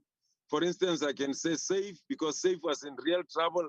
Honorable members will remember that SAFE is the program that had to deliver a flagship program that had to deliver sanitation. 2 years where nothing was delivered virtually. So we had to go for all of them. We didn't sample, we went for all construction sites to go and monitor there. Number of schools monitored for ICT and report and findings. We can get that, and the team that's doing that, we could share it with the committee at the appropriate time. Funza Luchaka, in respect of schools for technical subjects, Mr. Padayaki can respond to that, but as I said last time, there are very few universities that are training teachers for technical subjects in their faculties of education. And as I said, we are in ongoing discussions with heads of faculties of education to increase the uptake, given the vision and the plan that we have for the three-stream model, as Honorable Nodada correctly observed. Is meeting targets translating into improvement in teaching and learning? Well, the results of grade 12, the results of the regional and international studies that are conducted can bear testimony in that respect, whether there's any improvement or not. My view is that there is tremendous improvement. If you look at subjects, technical subjects, for instance, for the first time, perform better than they've never, ever performed ever since they got introduced in 2018. So monitoring does help, and it helps in many ways.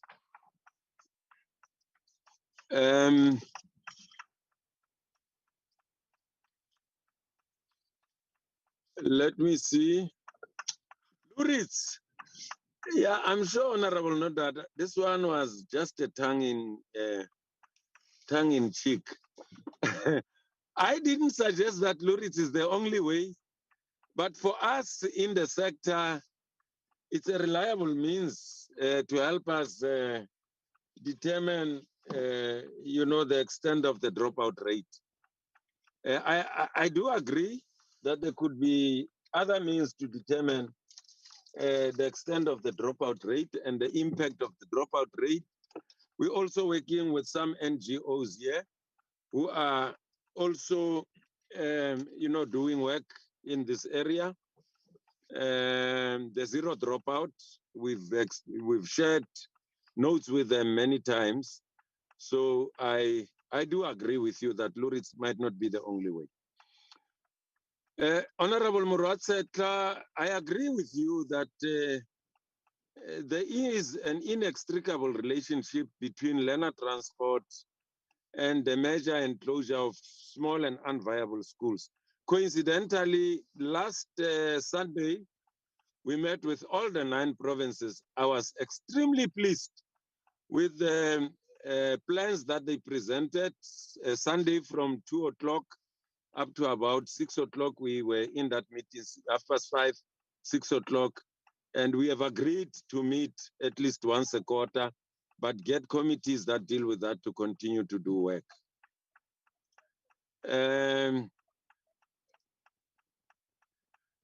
The fact that Eastern Cape underspend, yes, under EIG, and maybe that's why the media knows about that, because about 200 million has been moved to KZN so that we keep it within the sector. In terms of EIG, I think it's common knowledge on that one, Honorable Murotsetla.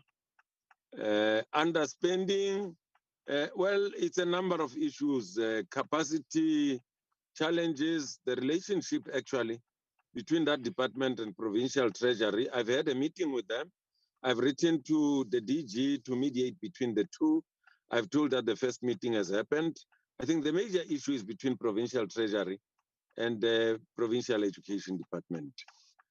We thank you for appreciating the work that we do, and to all honorable members, thank you for appreciating the work that we do. Backlog in infrastructure, we've really turned the corner. And I'm sure Mr. van der Westhuizen can give you figures in appropriate structures. How many have we replaced so far? Water and sanitation. Even for this year's targets, I would be very surprised if we don't meet them and get very, very close to meeting them, unlike the previous years. Concerned about learner transport in schools in deep rural areas, yes, indeed, especially in KZN, I fully agree. Honorable Aduns, it is a challenge. It is also a challenge in instances where small schools are closed without taking transport into account. Thank you for commending us for performance in grade 12. Inadequate delivery of textbooks when okay, it's about replacing textbooks. I think I've explained that one.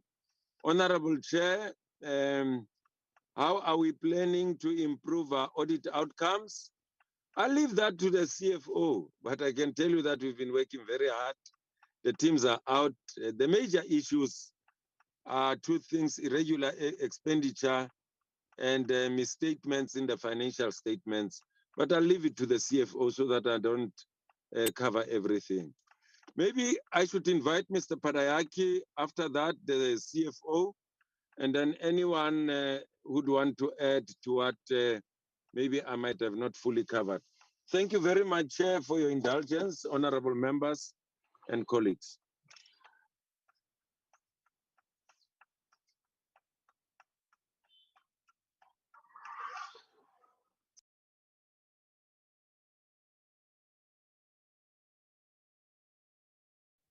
They can proceed, Ms. Bonambi. Mr. Padayaki. Yeah, Oh, Mr. okay. Padayaki, Sorry. followed by the CFO. Thank you. Thank you, ma'am. Thank you, DG. Good morning to the Honorable Chair and honorable members. I think the one was on the Honorable Nodada. We did provide information. We will submit the specifics that are being asked. I'm not sure of the other questions. I didn't have connectivity at certain times. Thank you, DG. Thank you, DG. I'll talk to two issues. The one was from Honorable Nodada to check if the spending on a CD is not fiscal dumping. I think the question was that we should give an assurance. We are giving that assurance, Chair. It's not fiscal dumping. By virtue of the fact that the infrastructure area or the schools, the building of schools basically is a multi-year. It's actually multi-year projects. So there'll always be you can never at the end of the financial year say I've spent 100% and I'll start in the following year. So there's always that overlap. So there are years when, for example, in this year, we are very fortunate that we're spending the whole budget, but it doesn't necessarily mean that all the schools that we have started have been completed by virtue of the fact that the projects are multi-year. And that's the nature of the budgeting, even in government, to say we cannot budget for all the schools in 1 year. So I want the meeting to be rest assured that the spending is there's value for money. It's not fiscal dumping. With regards to the question on from the chairperson on the improvement of audit outcomes, Chair, we just to recap that in the previous financial year, we moved from an unqualified audit. We moved from a qualified audit outcome to an unqualified audit outcome with two matters of emphasis. But the major matter of emphasis was on the fact that our irregular expenditure had increased to 3.2 billion.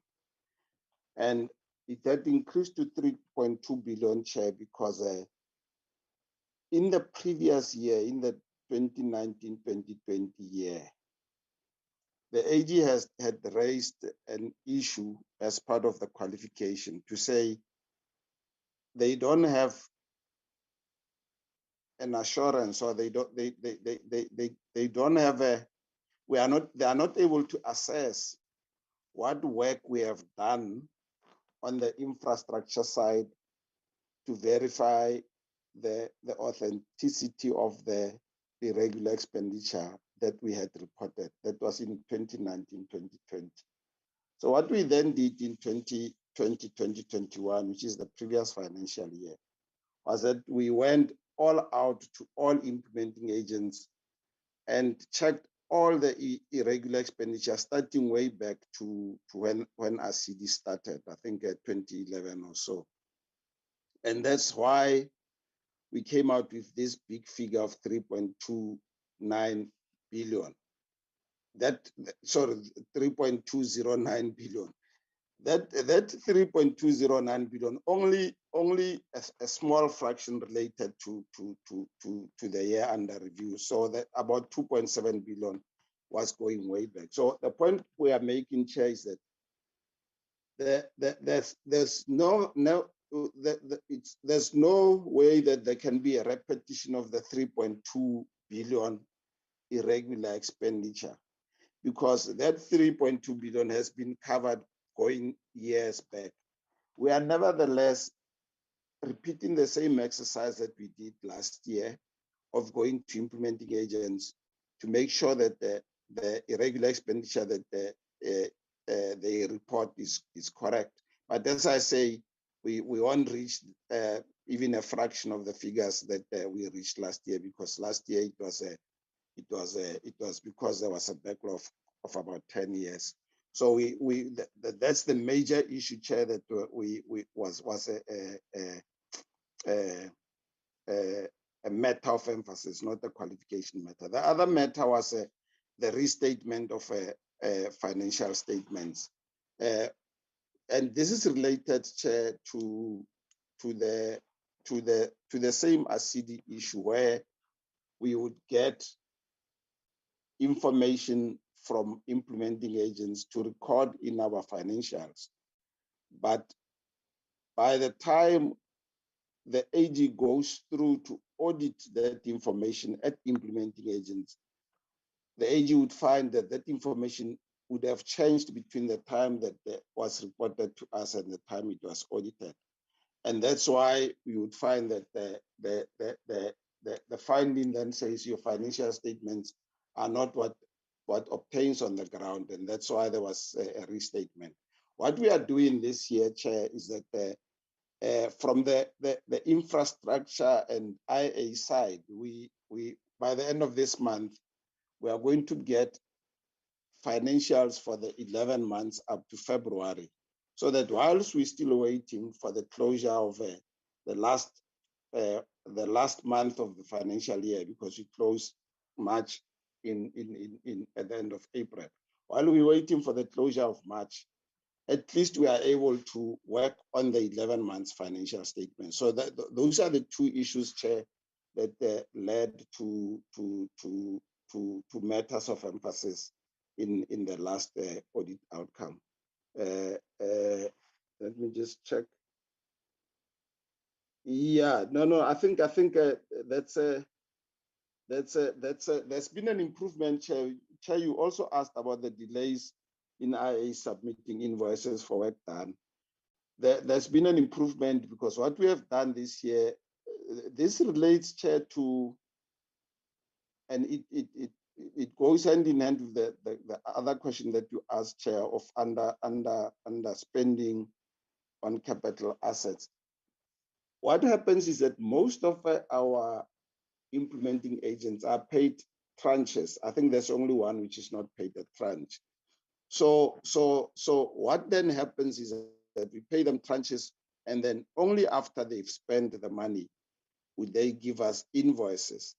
And as long as we have not gotten the invoices, we would record the tranche payment in our books as a prepayment or as a debt, as money that we've advanced, as an advance, let me put it that way. So it's only when we get invoices that we then move the money from an advance to an expense. What happened previously, Chair, was that we encountered a lot of delays from implementing agents which are getting advances. We encountered a lot of delays for them to submit invoices. And as a result, we'd find that the spending doesn't move up, even if on the side of the implementing agent there has been spending. What we have done is we've tightened up our processes of giving additional tranches.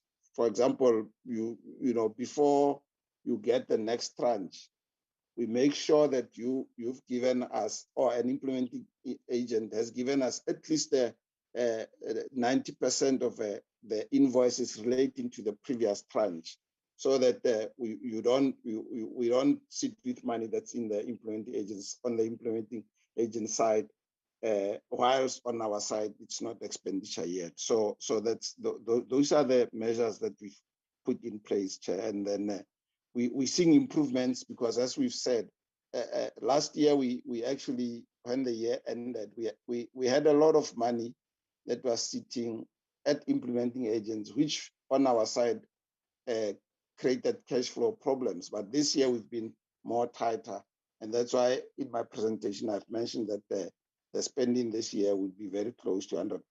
Chair. Thank you. Over to you, DG.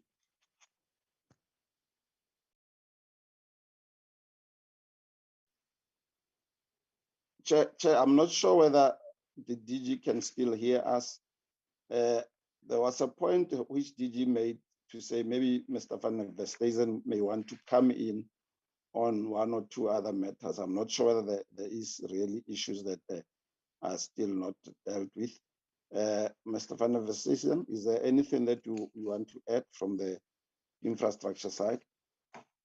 Good morning to all the honorable members. Good morning, DG and colleagues from the department. I think the two issues that has to some extent been addressed is the Eastern Cape under expenditure and the questions regarding the EIG. I've requested Mr. Mafoku, who is the grant manager, to just give the honorable members a feedback on what is the real situation there and where we are at the moment.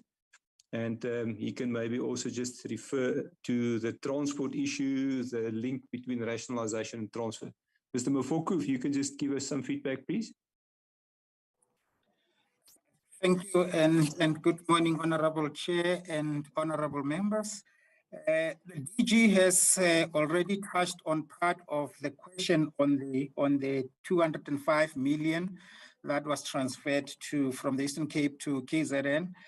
But just to indicate to honorable members that no money was returned to National Treasury.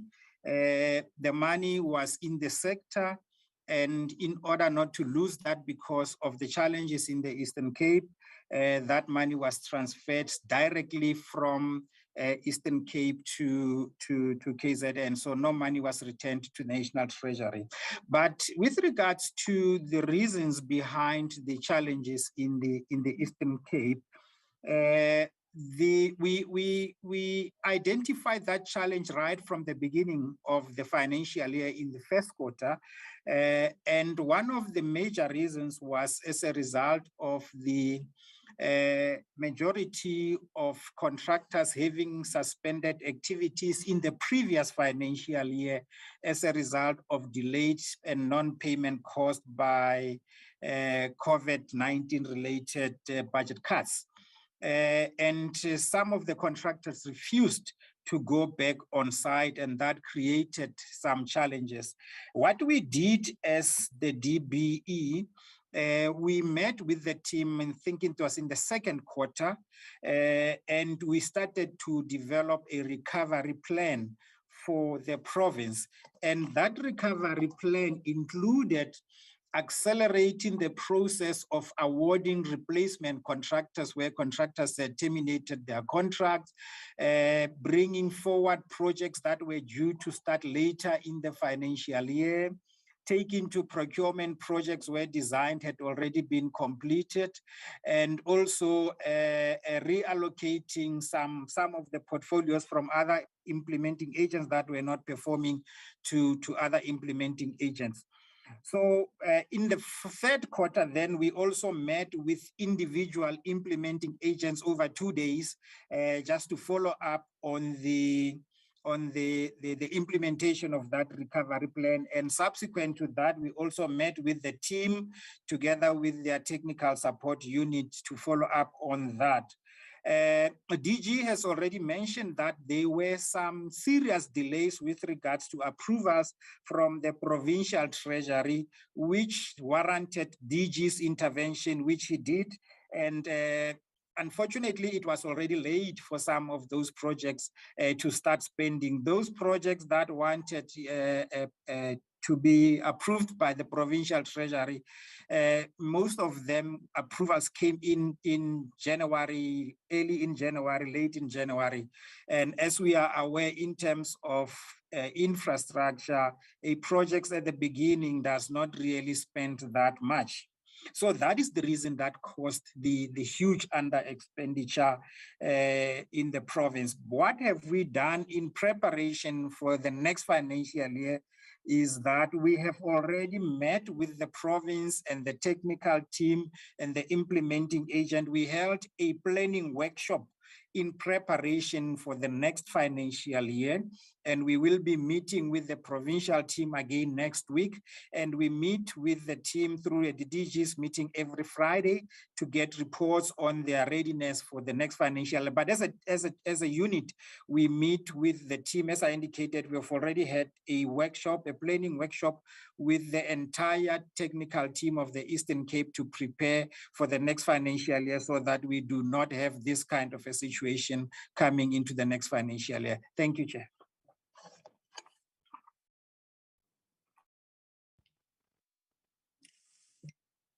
The chair is out again in the meeting. I will continue with chairing up until she manages to log in again. I see two hands. There's a hand of Mr. Bekim Panza. Honorable, note that is that an old hand or there are new questions? No, it's just one thing. That okay, no, let's give to Mr. Bekim Panza and then you'll come in. Sure. All right. Thanks, Chairperson. Good morning, honorable members. Now, I just wanted to add on the response what DG provided regarding the squatter transport and the closure of or merger of small and non-viable schools. Just to indicate that we developed guidelines whereby the aim of the guidelines was to assist provinces in terms of how to go about when they are emerging small and non-viable schools. Those guidelines are called Rationalization of Small and Non-Viable Schools.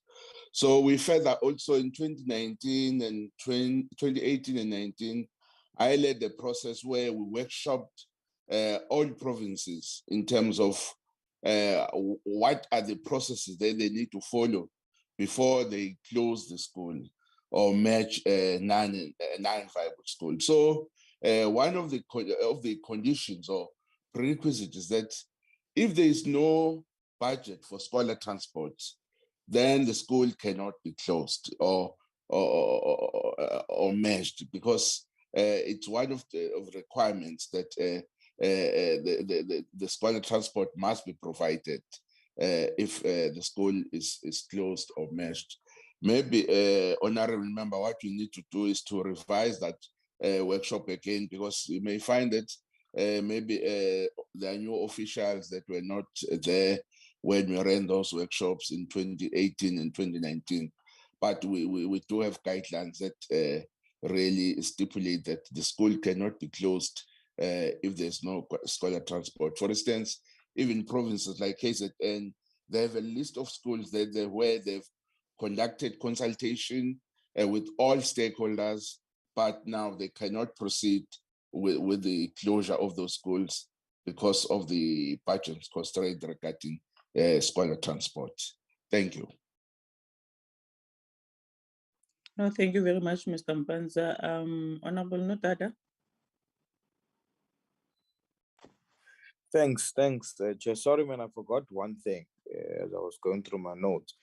It's the issue of the monitoring of schools regarding school nutrition, all right? I just wanted to check because I think it's the only one that was partially achieved. I might have missed it in the presentation as to the reasons why it was only partially achieved. And I asked this in the backdrop, Chair, of the recent reports around 7,500 children suffering from or dying from malnutrition under the ages of 5, which is not necessarily applicable to the starting age in basic education. But considering that we're going to have the ECD migration taking place as of this week, I wanted to check what the reason was in terms of not being able to meet that particular target of monitoring nutritious meals.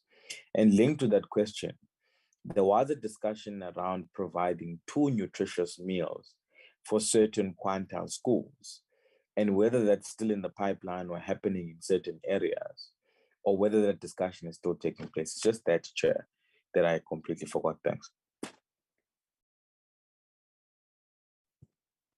No, thank you, Honorable Dada. Can you then put your hands down so that we are not confused again? But can I give it over to you, Mr. Kuno, if the DG is not in the meeting? You can delegate whoever responsible to respond to that one. Thanks, Chair. I'm not sure. I think it should be Dr. Whittle. I'm not sure if he's in the meeting. Yes, I'm here, CFO. Okay, thanks.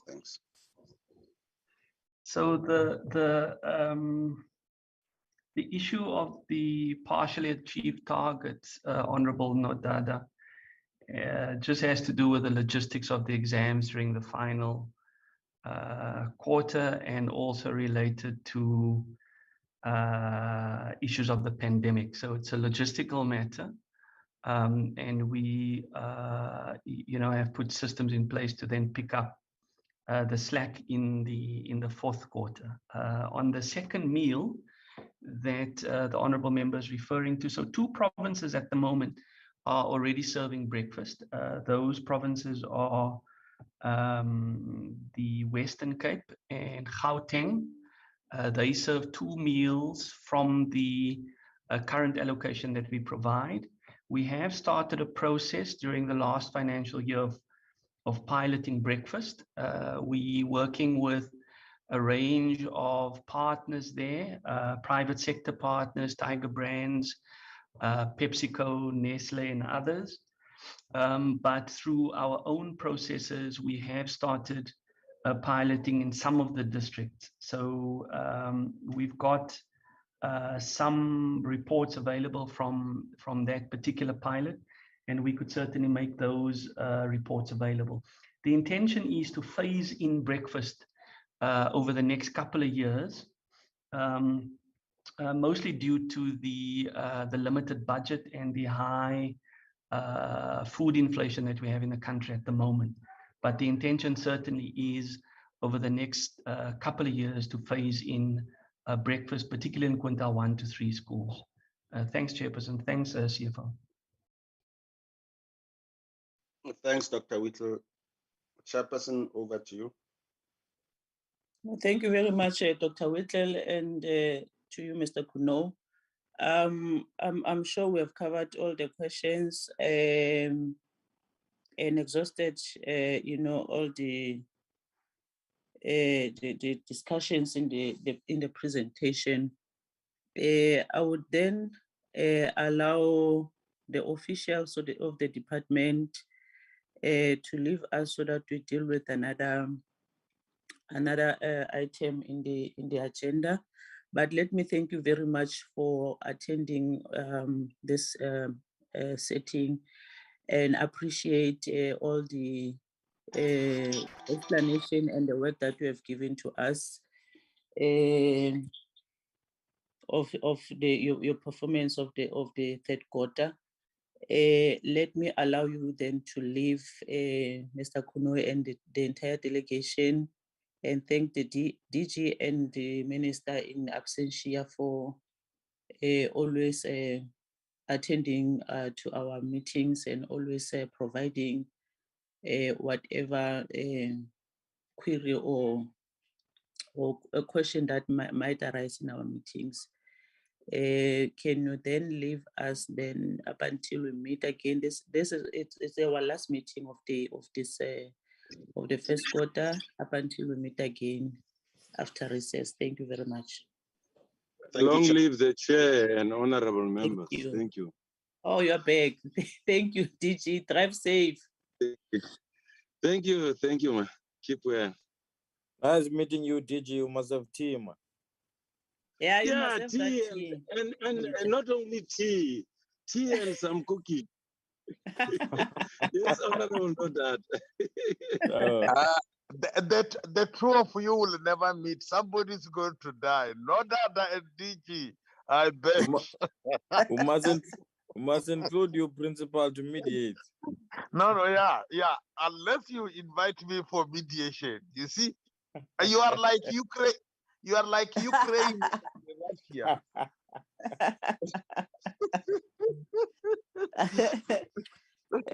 Mr. Brown, is those are the minutes? Yes, Chairperson, that's the minutes of the last meeting.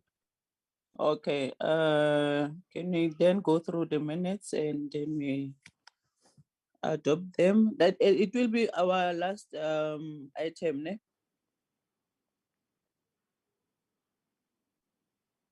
That's the last item. Thank you, Chair. We have to present the framework for the second quarter. You're back. Thank you, Chair. All right. No, you must proceed. My network is really giving me problems. Just proceed. I'm using a phone now. Okay, no, I'm using my phone because other gadget I'm struggling. So this one, the phone, the phone is the one that is very, very stable. And I found a spot where I don't move. When I move, I lose it again. No, it's fine. Let's move then. First was the agenda where we dealt with the budget review 2022-2023 of two entities of the department, which is Umalusi and SAYS. The attendance is there.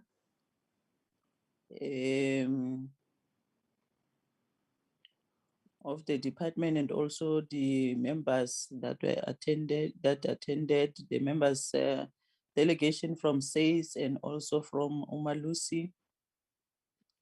The chairperson opened the meeting, made remarks in welcoming us, and then the agenda was adopted by Honorable Ngobo and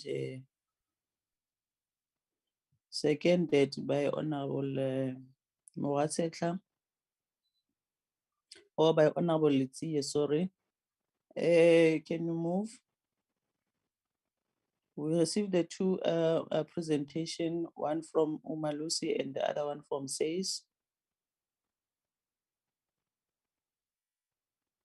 And then members engaged in the two presentation in form of questions and clarity seeking questions.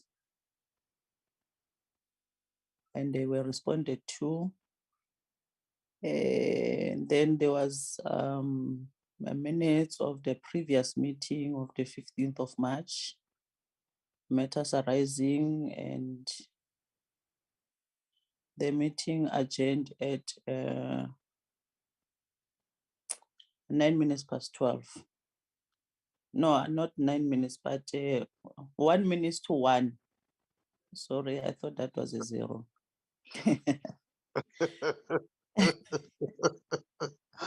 I need glasses. I need glasses for spell. I thought it was 12:09 and it's 12:59.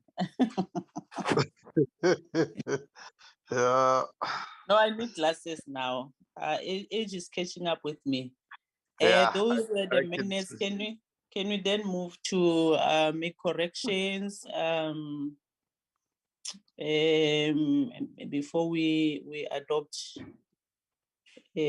our minutes? If there are no corrections, can we then move to adopt the minutes? Lula Studio. Principal. Lebito laka kironi labo papa Kimuratseta, I rise to move that these minutes be adopted as a true record of what transpired on that day in question. Thank you, Principal. Any seconder? No doubt I'm a second. This one will never. Up until it reaches the T with the DG, it will never second. And I second, Chairperson. I second game. Hey, this chair is carrying and seconding. Hey, this chairperson of Yeah, because you are silent like the grave. I requested the chairperson of the portfolio committee, if I may, second. Yeah, there is a chair. There is a resident chair. You've got the power to second. All right. No, thank you very much. Can we then give it back to you, Mr. Brown, for the draft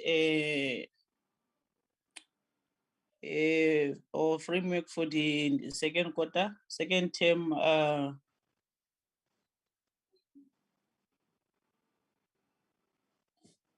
program? Can you deal with the second second term program? Thanks, Chairperson. I'm not sure if members can see the program, if you are able to. Yeah, I see. Where it's highlighted in green and blue. Yeah, Chair, just to indicate, it is a draft, tentative draft, which we've been working on, Chairperson, that there's 1 week when we return in April. It's a committee week. And the idea was to look at doing the portfolio committee strategic plan and committee annual performance plan in that week, Chairperson, and maybe also look at the processing and how we unpack the billable. And once we've done the advertisements for that'll be the first week, Chairperson. Then there's a leave period for the NA from the week of the 25th to the 29th of April. Leave period for NA. This is followed by, then we are back to committees and plenaries starting the week of the 2nd of May, where we would look to bring the department to just give us an update and a brief on the issues of school infrastructure, ACD safe programs. It's an item that has been coming up quite a lot in the meetings of late. Chairperson, after that, our following Tuesday, we have indeed identified a briefing with the Kagiso Trust, their roles, function, and responsibilities. It's something that we have been looking to do for some time. We are then followed by another item, Chairperson, for the following week is the issues of math, science, technology, and how teacher training development, and get the briefing from the department on that. The Bella Bill written and oral submissions will always remain an item on the agenda, Chairperson, but it's just that we are then also allowed to look at other items that we would like to include. That brings us to the week of the 24th of May, Chairperson. Again, items on the Basic Education Laws Amendment Bill and the submissions will always remain an item on the agenda, but we will look to continue with our engagement with the Northwestern Free State. Remember, we had an oversight visit to those two provinces for them to just come and give us an update on the implementation of the recommendations of our report. You will note, Chair, that this meeting will be subject to approval of the House Chair. It was on that morning, and that is as per the latest program. There is the mini plenaries in the morning. I think those are budget votes. Chair, the following week, once again, we would like to then continue with our engagement with the provinces that we visited on oversight. That would be Western Cape and the Northern Cape. Chair, added to this, seeing that we are bringing the Western Cape, we have also included, and I have forwarded to members, we've received a petition, this week or last week, we received a petition from Honorable Soekers in respect of the closure of the Sikwigat Primary School. The petition has been via the Office of the Speaker, and the petition has been referred to the committee, so we would like to deal with that petition maybe on that same morning, because we would have had the Western Cape in that meeting. That then goes to the week of the 6th to the 10th of June. Chairperson, we will continue with an updated status report on the ECD. Remember, by that time, the function shift would have been finalized. It would be with DBE, just to get an updated status report on the challenge and the mitigations. The last Tuesday, Chair, we will have a briefing by the department on the fourth quarterly report. That would be ready from the department side. So we'll take that fourth quarterly report at our last meeting. Once again, we will continue with the submissions on the bill. Will always remain an item on the agenda as we move along. There's a constituency period. It's quite a lengthy constituency period, Chair, and the idea was, and this is to be confirmed, that we could look at least a possible oversight. We are still owing one province, Chair, in respect of the provinces that we have been visited. It was only in Mpumalanga that was outstanding, to try and do that maybe for in 1 week during that constituency period, but then to look at whether we can start, the public participation hearing on the Bella Bill. This is something that the committee will have to decide on, whether we are ready to go on this, to start this process. I indicate again, it is members have indicated that they would prefer to do it during the constituency periods, because that would free them up, and that this would be quite a lengthy constituency period for us to then maybe look at doing 1 or 2 provinces in respect of the Bella Bill provincial hearings. Chair, that is more or less the program. It is tentative and draft, and we do submit the program to the committee. Just one item that I'm just missing, but I'll add it in. It's just, we have to probably adopt our budget vote report in that first week when we are back. We will just find space to do that, as well as this report on the third quarter report. Those are the two. That would be the 2 outstanding reports that we will adopt as soon as we are back for the second term. Thank you, Chair. Thank you, Chairperson and members. Not sure if there's anything from Portia's side that you may want to add. Ms. Koshia, do you want to add something?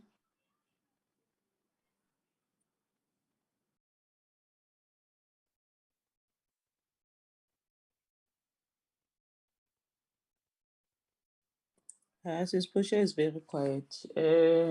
Oh, I did indicate I'm okay with the framework. There's nothing to add from my side. Oh, yes. Where did you indicate, Sis Portia? We're waiting for you to indicate. I did just now. Sorry. Maybe you were muted. No, it's fine. Okay, Thank you very much, Mr. Brown. Members, there is the framework. Any input, any questions?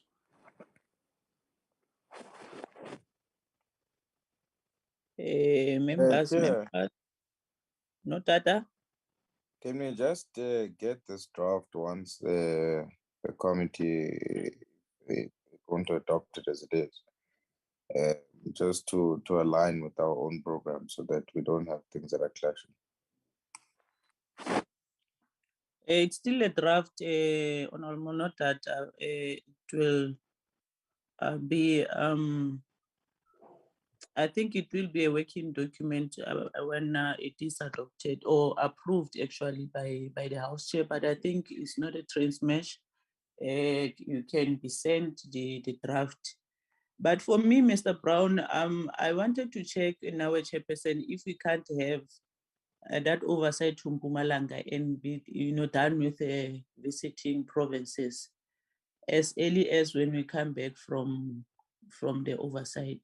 I mean, from recess. Maybe if you can check that one so that we don't need to have it hanging whilst we still have to deal with the public hearings.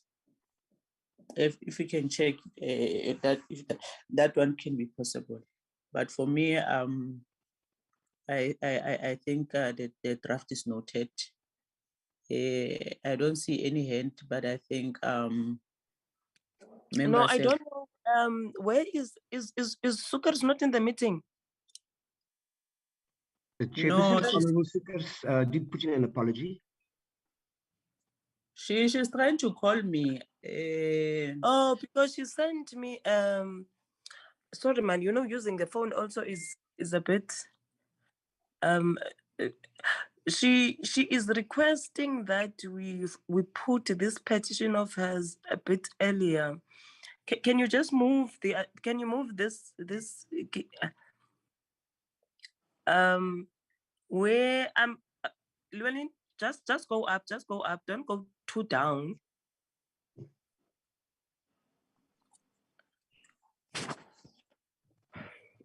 I'm not sure how other members are feeling, but she's requesting that we put this petition of hers a bit earlier. So I'm not sure if members are comfortable that we do it on that week of the just after the leave, 2 to 5 May. We swap that meeting with the meeting we were supposed to be doing her petition with the Western Cape. That's if it's doable. Can I just ask, Chair, is that time period not when we are supposed to be dealing with the budget vote?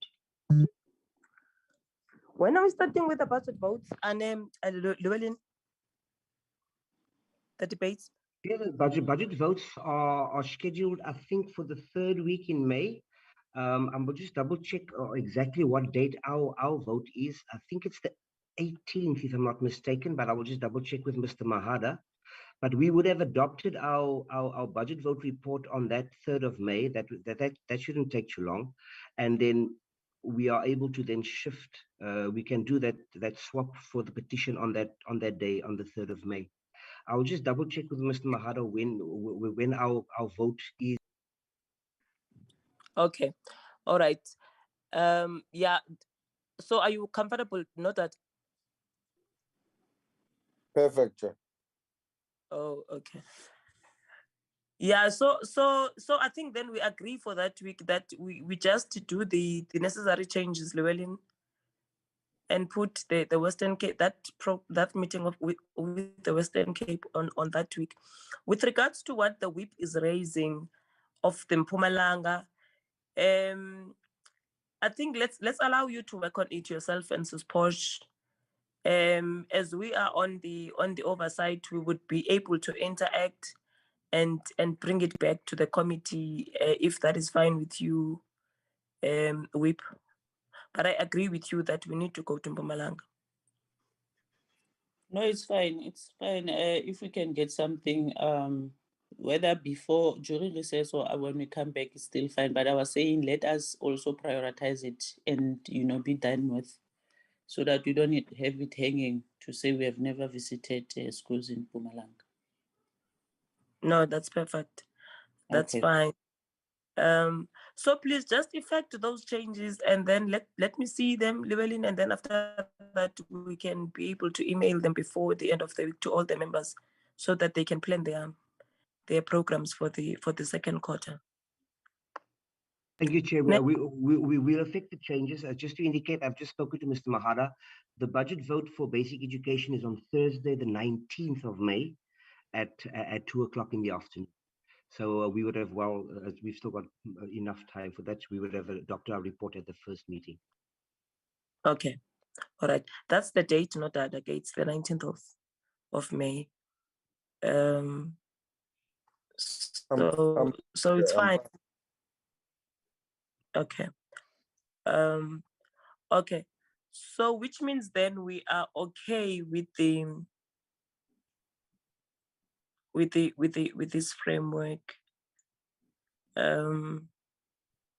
Yeah, so Whip, you can somewhat close then the meeting. Thank you. Chair, close the meeting, man. We can hear you clearly. Close it. No, it's fine. Then members, let's then adjourn the meeting. Let me not even take longer now. Kimberly is showing me flames today. Yeah, but you have resurrected from the dead. I'm telling you, you sound very powerful now. Oh, which means I must use the phone when I'm at home. As if you can start the meeting afresh now. Yeah, she's we start very afresh. We can start a new meeting, Chair. No, it's fine. Our phones are more powerful than these two gadgets when it comes to network. Yeah. I recommend tomorrow with this motion of no data. This motion of no data. We are at home with you our are keeping us busy for nothing. No data. What actually do you want? When? No Just make or sure nothing. No data wants us to meet. He says we've not been meeting for a long time. No, but I mean, really, man, some of us, we've got children. Our children are on holidays. We want to be with our kids. Then it's fine. Just make sure your network is connecting tomorrow to vote. If not, then it's over. No, it's fine. Thanks a lot, members. No, thank you very much. Bye, Chair. See you tomorrow. Physically so. Physically, man. Thumbs up.